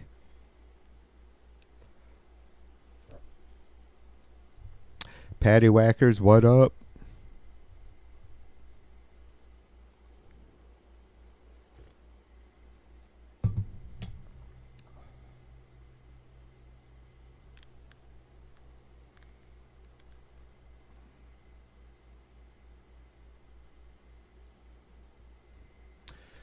Jay says, remember how MAGA was freaking out in 2022 when global post-COVID supply chain problems peaked the U.S. at 9.6%? Yeah.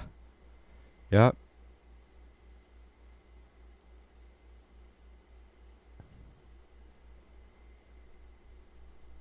And though it's slowed, they don't seem to care.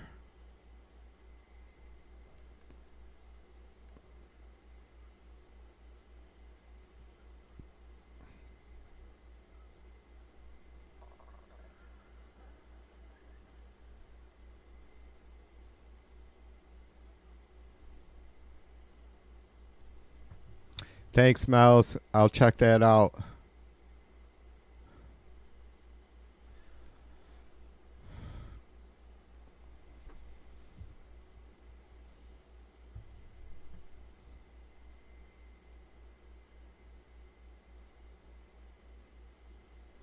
Captain Cuckaroo, are you also known as Orange Sabbath? Captain Cuckaroo says, timeline, January 2021, Joe sworn in. March, Putin starts putting troops on Ukraine's border. February 2022, invasion begins. August 2022, Dem start sending Ukraine aid. Why did they wait 1.5 years? What the fuck are you talking about, 1.5 years? Your math sucks, buddy. You said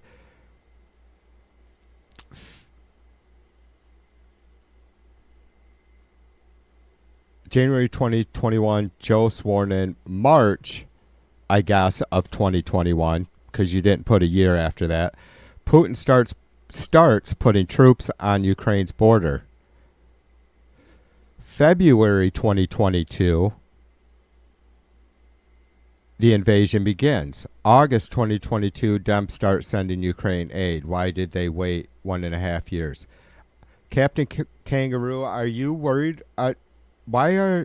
God, you're really lame at this, dude. Just really like, I'm restless, man. It's Sunday. I'm ready to get it on, baby. Let's have a fucking scrum. But you got to start. We got to agree on a place of fucking rationale to start. You know what I mean?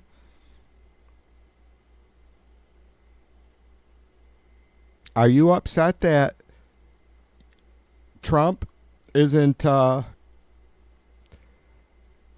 sending Ukraine aid the way that the Democrats did? I mean, I don't know what you want me to say. Write your rep and senator. Write the president. Actually, if you just write your rep and senator, it gets automatically forwarded to the president now, because your Republican reps and senators don't have opinions of their own anymore. Jim Wedge, what's up, mother brother? Patty Whackers in the house.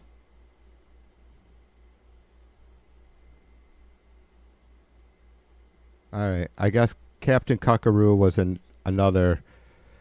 I'm just going to come in and post some fucking completely irrelevant bullshit, and then I'm going to hide. But yeah, by the way, if you guys, any of you folks out there listening,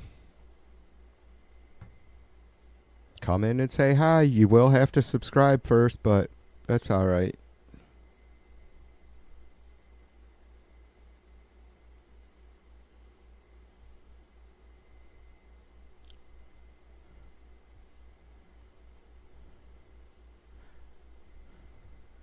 Come in and share your thoughts with us about where you think Trump is succeeding, where he isn't.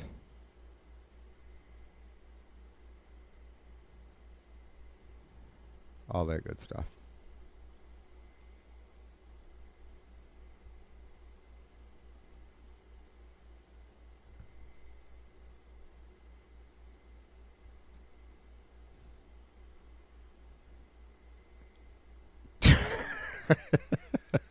Laura says call the manager.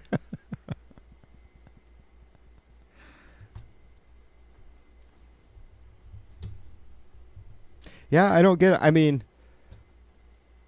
we're not fucking sensitive here. It's just why you see the chat moving along, not at breakneck speed, but it's moving along. Why do we need to have fucking bullshit from people that just don't want to, engage? I mean, if you were posting something worth reading and like really some good information for him and her and anybody to go check out, that'd be great. And you didn't want to talk to anybody, post away.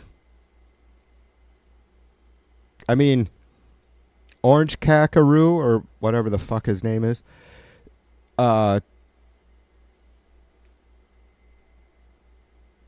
nobody even argued with your post. It's just irrelevant. Nobody said anything that you posted there wasn't true. It's just completely irrelevant. I mean, it's like, I don't know. It's irrelevant. It's pointless to relive it, bring it up. I mean, and for one, obviously what you were suggesting with the post is the irrelevant post is that Biden or any American president is somehow responsible for a maniac like Putin invading another country. I mean, and I'm sure you're one of those folks that think America shouldn't be the world's police. So at a minimum, you got to fucking make up your mind if you have one.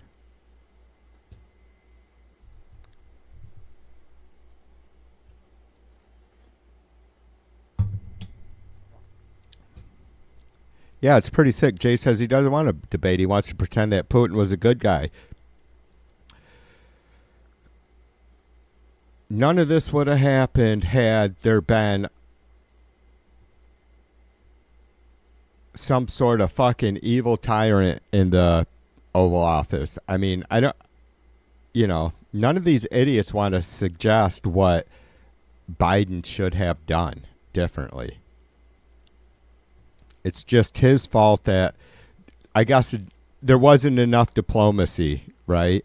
And now that the war has started, it's a lot more difficult to get. I mean, sure. It's one thing to send fucking troops and tanks west, but it ain't so easy just to fucking turn them around and march them back east, right?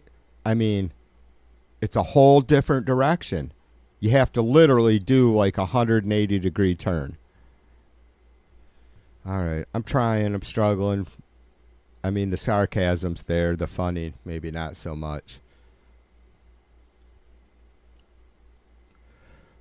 Why isn't Trump doing anything with diplomacy right now? Kangaroo Sabbath.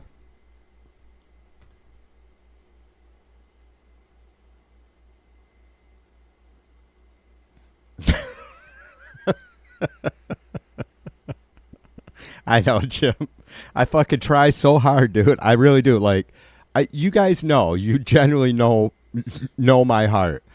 I would love to have people in here that I do not agree with, and maybe even some that I can't stand. If they have, some sort of fucking rational argument, or just at least want to start from a place of, agreed rationale, and that just doesn't happen. Jim says, damn it, TV. This is no way to build a communications empire. You want truth and rational logic. Rational logic. Jim, I asked them to at least try. Good faith effort, right? I mean, Captain Kangaroo could have got away with his post if he would have expanded on it, expounded, elaborated. Like how is how is that relevant?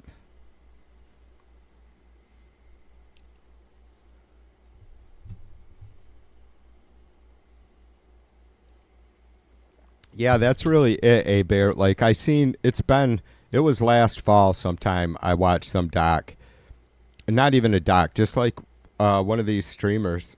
Like, I don't know if it was Bulwarks, but it's something similar to that, one of those shows. And they really laid it out good. It's like explaining how to get folks to engage with you that can't stand you. Like, I know Chuds can't stand us, right? And they don't have the spine to, like people like Sin is at least smart enough to know that her argument isn't going to hold up when if we were to start getting into some sort of long form discussion on it, and with a host having access to the internet in real time to see, to see what's going on. And I mean, any guest would be able to do the same at home as they sit there, on the stream. They would be able to keep any of us in check as well. But this documentary or whatever went on about that. Like, you have to have. Oh, maybe it was Destiny. In fact, he said you have to have a starting place, even if you don't agree. Even if you're just like completely on two sides of the issue, you have to agree about that issue, what it consists of in a truthful, factual manner.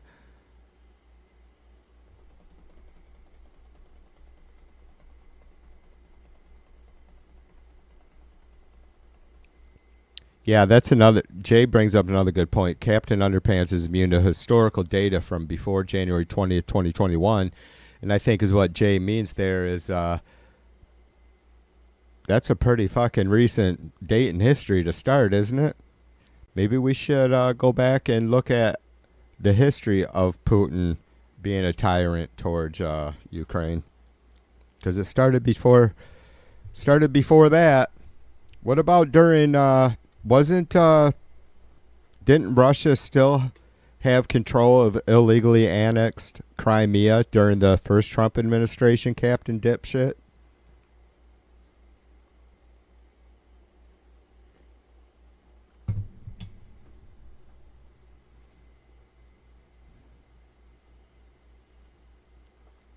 Mel says the watchers might be some of the White House camp people. Oh, they are, Mel. You can bet it. You can bet your sweet patootie, girl.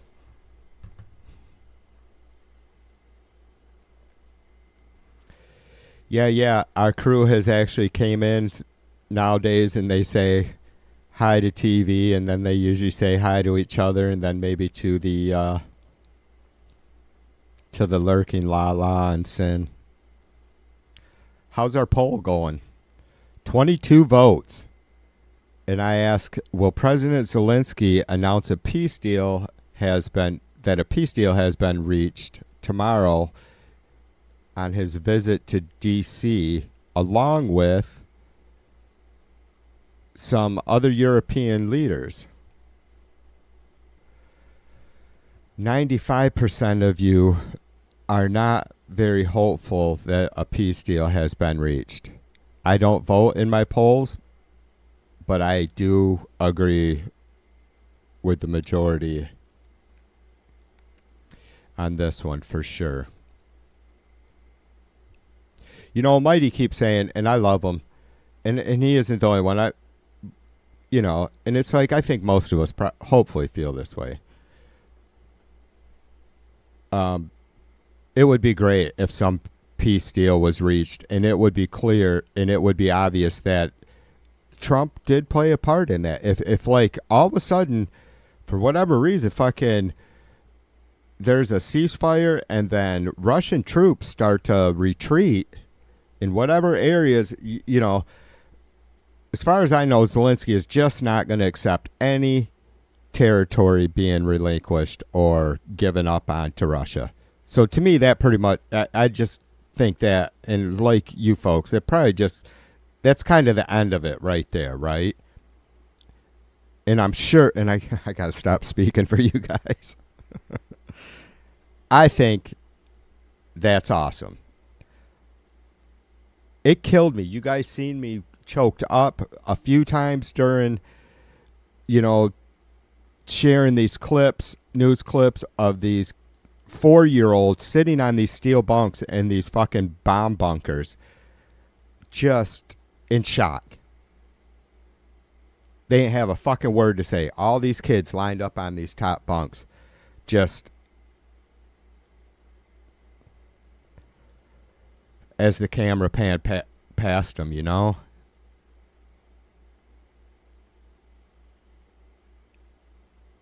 And so I think a peace deal would mean that that can stop immediately for those kids.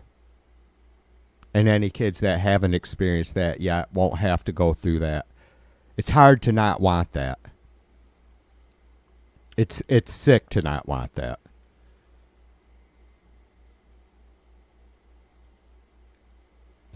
But all the fucking people that fought their fucking ass off and died, and all those women and children that were just senselessly slaughtered, the rapes that happened, the looting.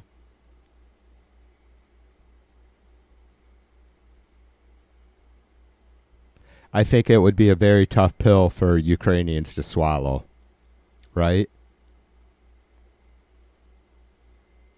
I mean, they didn't fucking start this shit. They didn't ask for it in any way, shape, or form.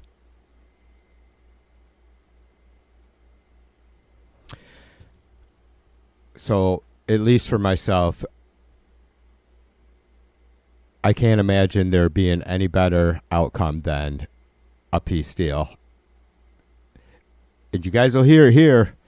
You already heard it here.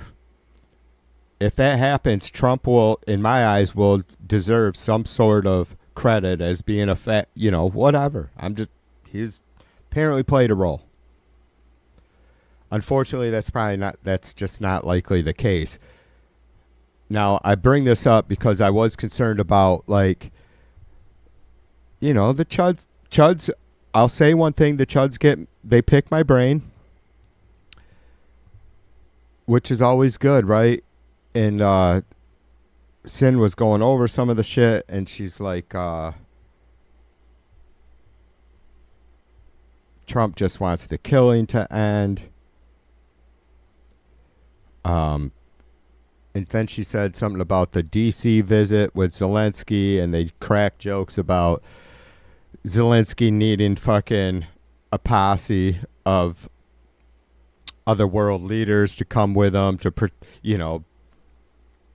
protect him against Trump. It's like, are you fucking kidding me? For one thing, you assholes, he sat there in the Oval Office surrounded by fucking far-right fascist fucking dick-sucking maniacs. I mean, for fuck's sake, Zelensky handled that like, I mean, I was furious. I would have been thrown out. I would have been, I don't know. And I guess, again, maybe that's, like I said, that's why I wouldn't be a great world leader. Zelensky, you couldn't have handled it better than him. He has 10 times the fucking spine and balls that all those fucking people in that room together had, right? So Sin mentioned the fact that it seems pretty quick, and I have to agree. 3 days after the Baked in Alaska summit, Zelensky's been invited back to the Oval Office. And I'm sure I don't know about him bringing all these this handful of world leaders with him. My guess is that Zelensky is allowed so many of his team or what to have a certain size team to come with him, obviously, right? And so I don't know if he said, hey, I can bring these world leaders with me. They can be my team on this trip, you know, or if it was set up, or if when Trump invited him, Zelensky said, "Yep, great. These are going to be the people I'm fucking bringing."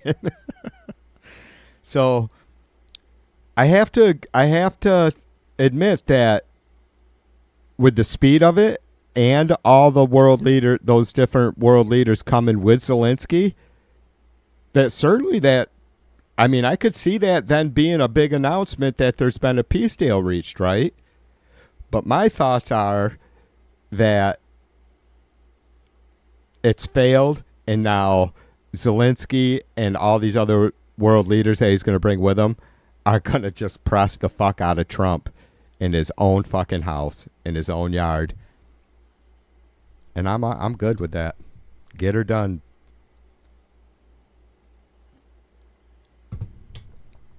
I seriously think that's what's going to happen. Is they're like, look, they're going to be like, you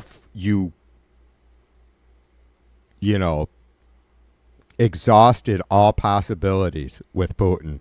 It's over.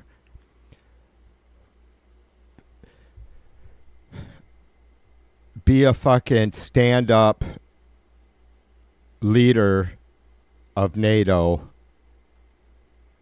now, or fuck off. That's what I don't know. I mean, I don't know how they tell Trump to fuck off, but my guess is that they probably won't be so demanding or as make a choice type attitude as I just displayed, but my guess is they're going to be in Trump's ear. Look, Putin's a failure. He's fucking with you. He's dragging this out. He's buying time. He's making a joke out of it. He's not a serious player. Now, let's fucking hammer down on him with the only thing Putin understands, and that's force. That's what I think. Jay says Putin had U.S. soldiers on their knees on the ground off of Putin's plane. On their knees? Holy fuck.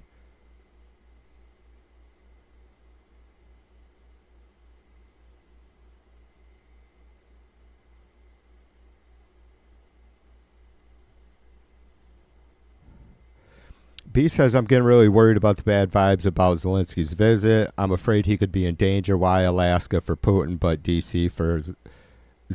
Well, B, my guess is that Trump had somebody in his ear.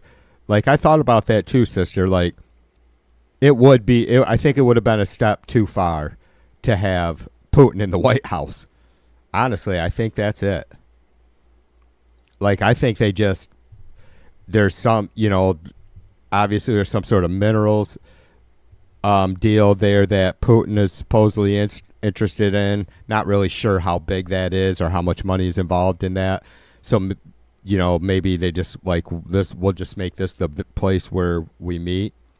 Yeah, I think a lot of it had to do with it would have been too much to have Putin in the White House. I mean, a lot of us would have been pissed off, and I imagine a lot of MAGA or at least Republicans would be.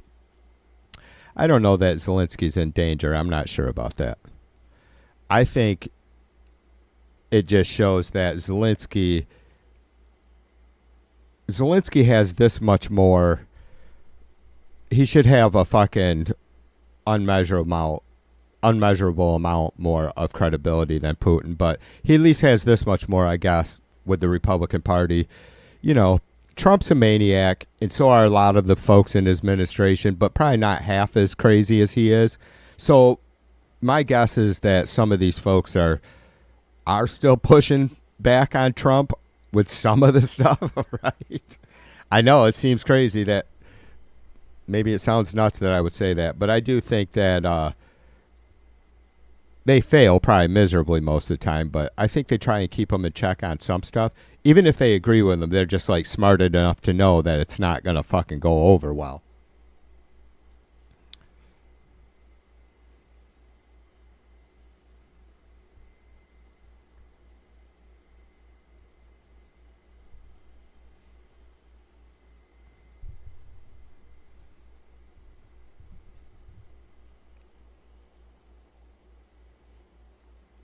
Yeah, let's not forget that. Patty says it's bad enough Trump referred to Alaska as Russia twice. He's spent. He's fucking burnt right the fuck out.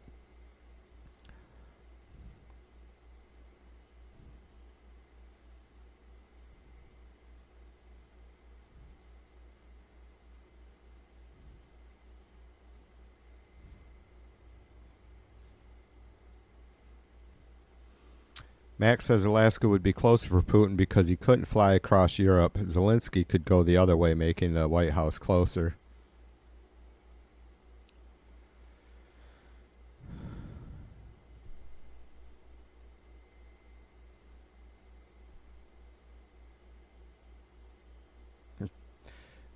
Laura asks if Donald really expected paranoid Putin to sit down for a 3-course meal with the fuck-ups he has working for him.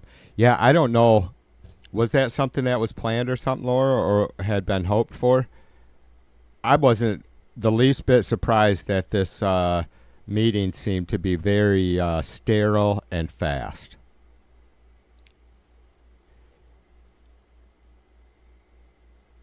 I mean, there's a lot of fucking odd bullshit to it, like them hopping in the beast together and all that, but Trump is a quirky fucking motherfucker, right? He's just a clown. Like, he takes himself way too... I mean, you guys know what I mean. He's just... It's like, are you fucking kidding me, dude? Are you really fucking... Are you serious about this?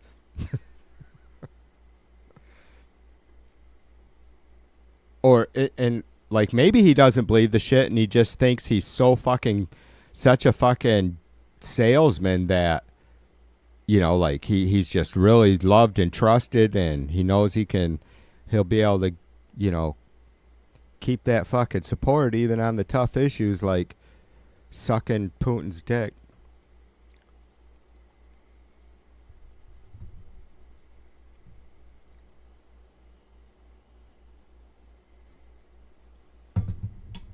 Yeah, I don't know, not D.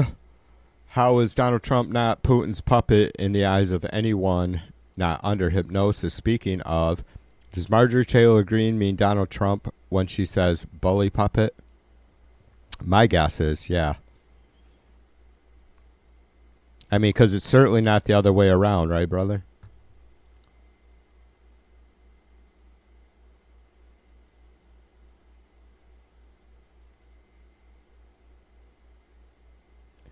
Yeah, Laura says they were saying they expected to be a 6-hour-long listening sessions, but I guess Putin said all he needed to do was the optics. Yeah, played at his own game. Yeah, I know. Yeah, exactly. That's... Laura says they're played at his own game. That's exactly it. Like, Trump put all this together because he just wanted to feed his base some fucking bullshit, right? I mean, he loses any more of the base, right? All these ICE raids, everything is fucking done. Everything is done. And then all of a sudden you have all these Republican elected officials that are going back to survival mode, self-survival mode. And it's over. So that's what Trump did. That's all this was a shit show, maybe to keep the fucking chatter about Epstein down, but that's not going away. It'll be right back here in the news this week. I'm always good. You guys can count on me to do my part to fucking not let it die. But again, staying with Laura's comment about being played at his own game, that's exactly all Putin wanted, for sure, sister, was just to come here. I mean,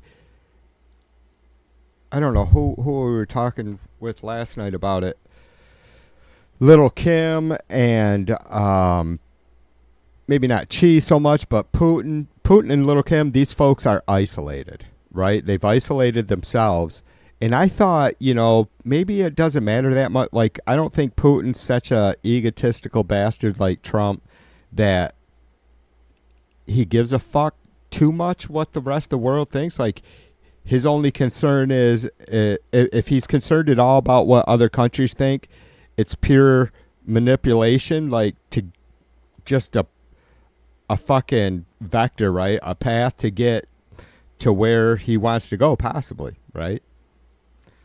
I don't know. I see Putin as a really, really smart, crafty, incredibly dangerous, sick, defective individual.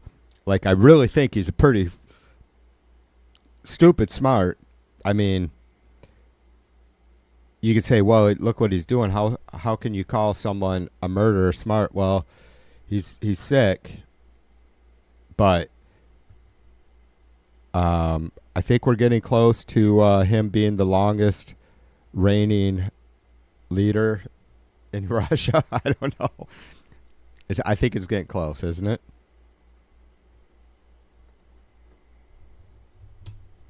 So, yeah, I mean, Putin, I didn't think that would have been the case, Laura, but I do agree with your statement there that Putin just needed the world's eyes on him in the United States.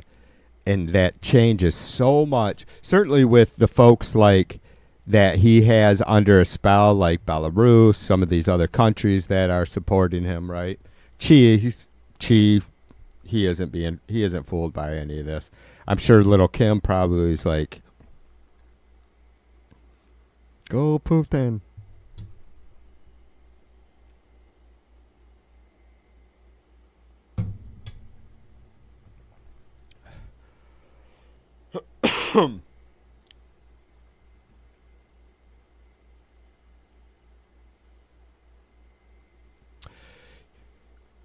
Naughty says, seems like the justification for Russian involuntary annexation of Ukraine is that Russia felt threatened. Yeah. Yeah, that's what they say. Like, well, supposedly there's some agreement. There was not supposedly. There was agreement with the Russian Federation or the USSR about not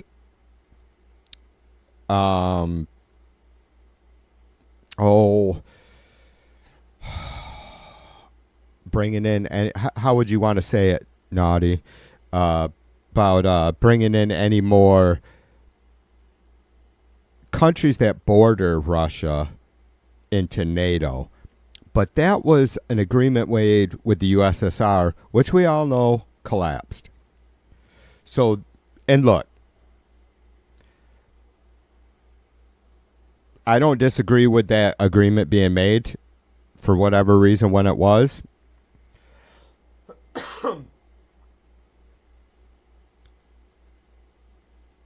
And I guess I could even go so far as to say that, yeah, you know, it's not a loophole, but it is, in a sense, I guess, that it isn't the USSR anymore. So maybe, and I haven't read or seen anything this from any NATO officials or U.S. officials that, well, now the deal's null and void because the USS or the USSR no longer exists, right? But ultimately, I don't think that matters because it's like, I don't give a fuck about an agreement. You're dealing with fucking the United States, Ukraine, or any other possible Eastern European country that wants to join NATO. It's like, what the fuck does our agreement with Russia or the USSR at the time, how can we who the fuck are we to say that they can't try and join NATO? Yeah, I know we're a member and it's got to be always be unanimous vote, right? But is that how we feel? Like, are we okay with being, and it hasn't happened, but are we okay with possibly being the one fucking vote that wouldn't allow that? It's stupid. It's stupid. It's a fucking stupid agreement. So, though it is true that Putin's supposed concern, though we all know that's just his, that's his excuse for invading Ukraine. We know what his real motive is. His motive isn't to prevent Ukraine from becoming a NATO country. It's just to fucking start rebuilding that fucking Iron Curtain.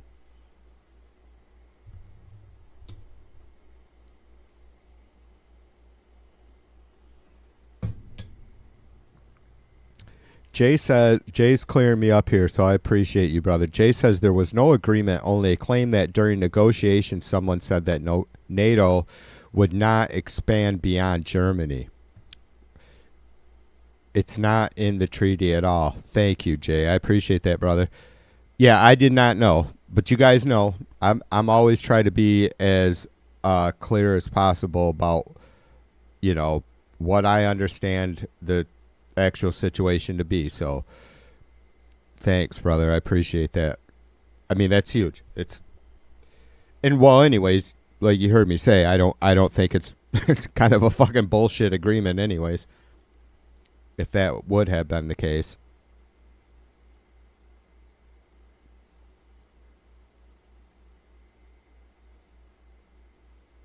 Yeah, right on. Jay says if it's not in the treaty, written in ink, it didn't happen. Now he says, do you need a poker face if everyone, including you and him, know his expression means you are going to die after I win all your money, no matter what the cards are? Yeah, it's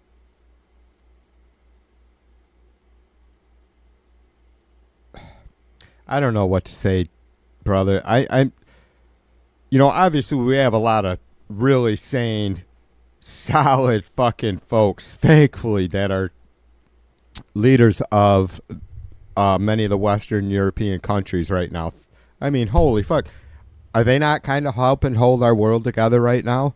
They are like the adult in the room. Seriously, the EU is the adult in the room.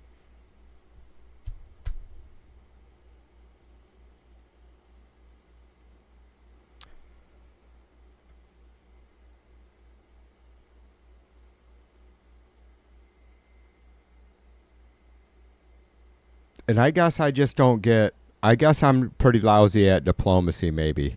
I don't know how these people aren't, I guess you don't get nowhere by being a fucking big mouth. I get that. Whether I practice what I preach or not, it's a whole different story, but one step at a time, I get it. So now applying what I get.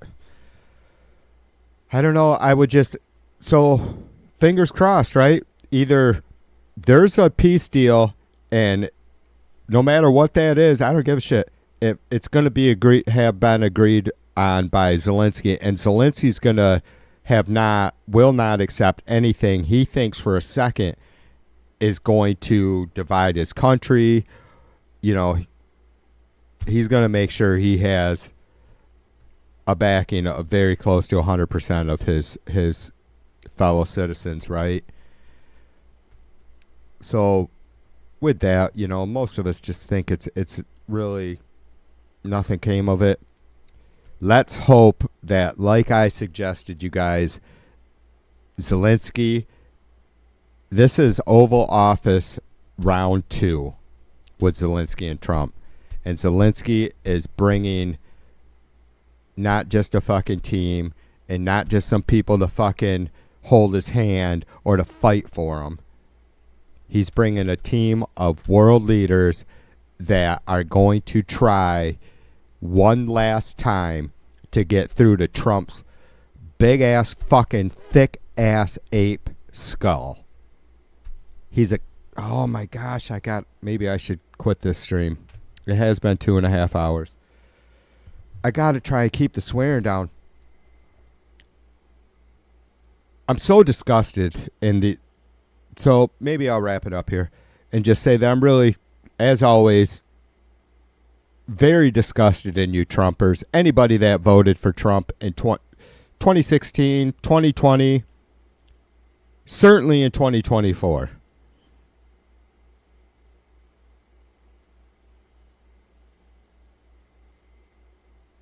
You are a virus.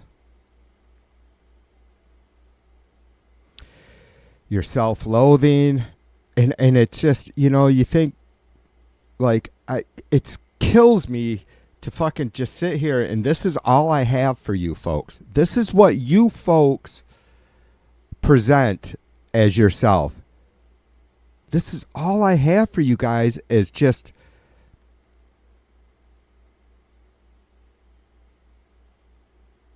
really disgusted yet truthful insults, because you guys are just subhuman. You just are. You can't. Come on. How many fucking times do you assholes have to sit there and fucking talk with me or one of these other libs? How many times do we have to tell you, arrest the fucking dirty Democrats? It has nothing to do with party. How many times do you fucksticks say that? It's not about the party. It's about the fucking, preserving our great nation. That's not what Trump's doing, is he?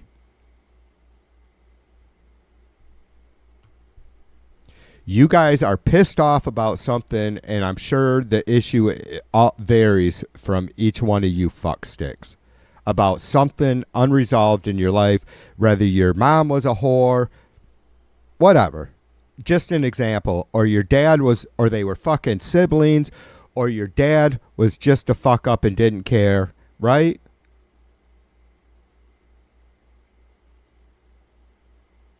You are unhappy.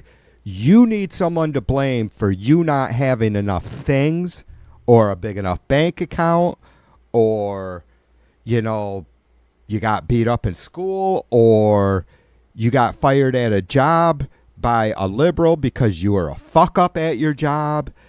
You know what I mean? Like, everyone knows but you that you're delusional, you're lost, you're supporting a fucking rapist, someone who staged a failed coup, defrauded the people of the United States, tampered with witnesses, created a fucking nationwide fascist Republican-led crime syndicate to try and undo the elections.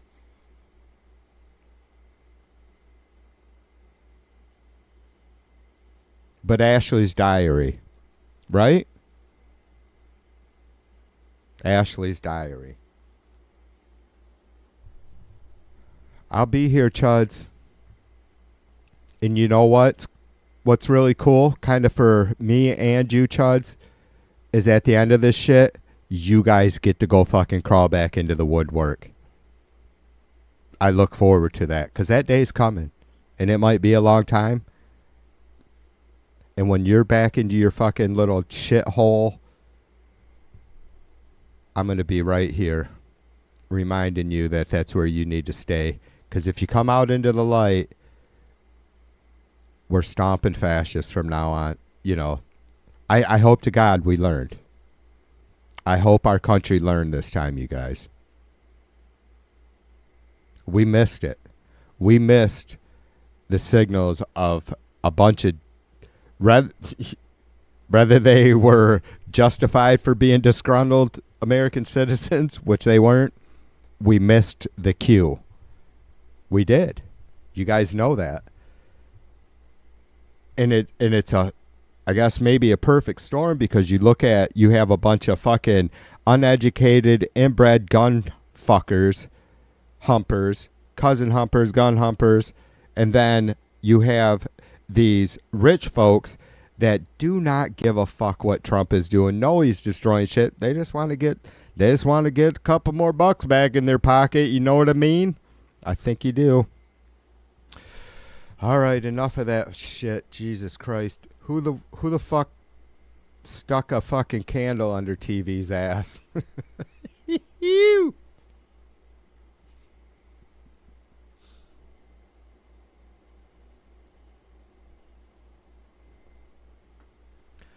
All right, you guys know the spiel, right? I appreciate you. I appreciate our members, our moderators, of course, and all you chatters, or just the folks watching. If you didn't want to come in and chat, I know I can be a little bit edgy, but you're safe in your home. Nobody's going to fucking bite you. Like I said before, except for B, I wouldn't trust her. Even though you're safe in your home, you never know where she may be lurking. So, but that's it. And look, full disclosure, B's the only one you have to worry about biting if you come in this chat. Why don't you show us what fucking patriots you are and come and straighten me out? I mean, if I just did this shit to listen to myself, run my mouth because I just thought I fucking get it. Everything clear, simple, easily, quickly. I wouldn't need to do it live. All right, so that's not how I feel. I can take probably anything from just about anyone because I got lots to learn. You guys be good. We will, I'll be back at this shit tomorrow for sure. You know that with the meeting coming up. So, and it's just going to be busy days. Busy days, busy days. All right. Who loves you? TV do to TV2 do. All right, be good. Peace and love. TV2 out like a mother, brother.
Thank you.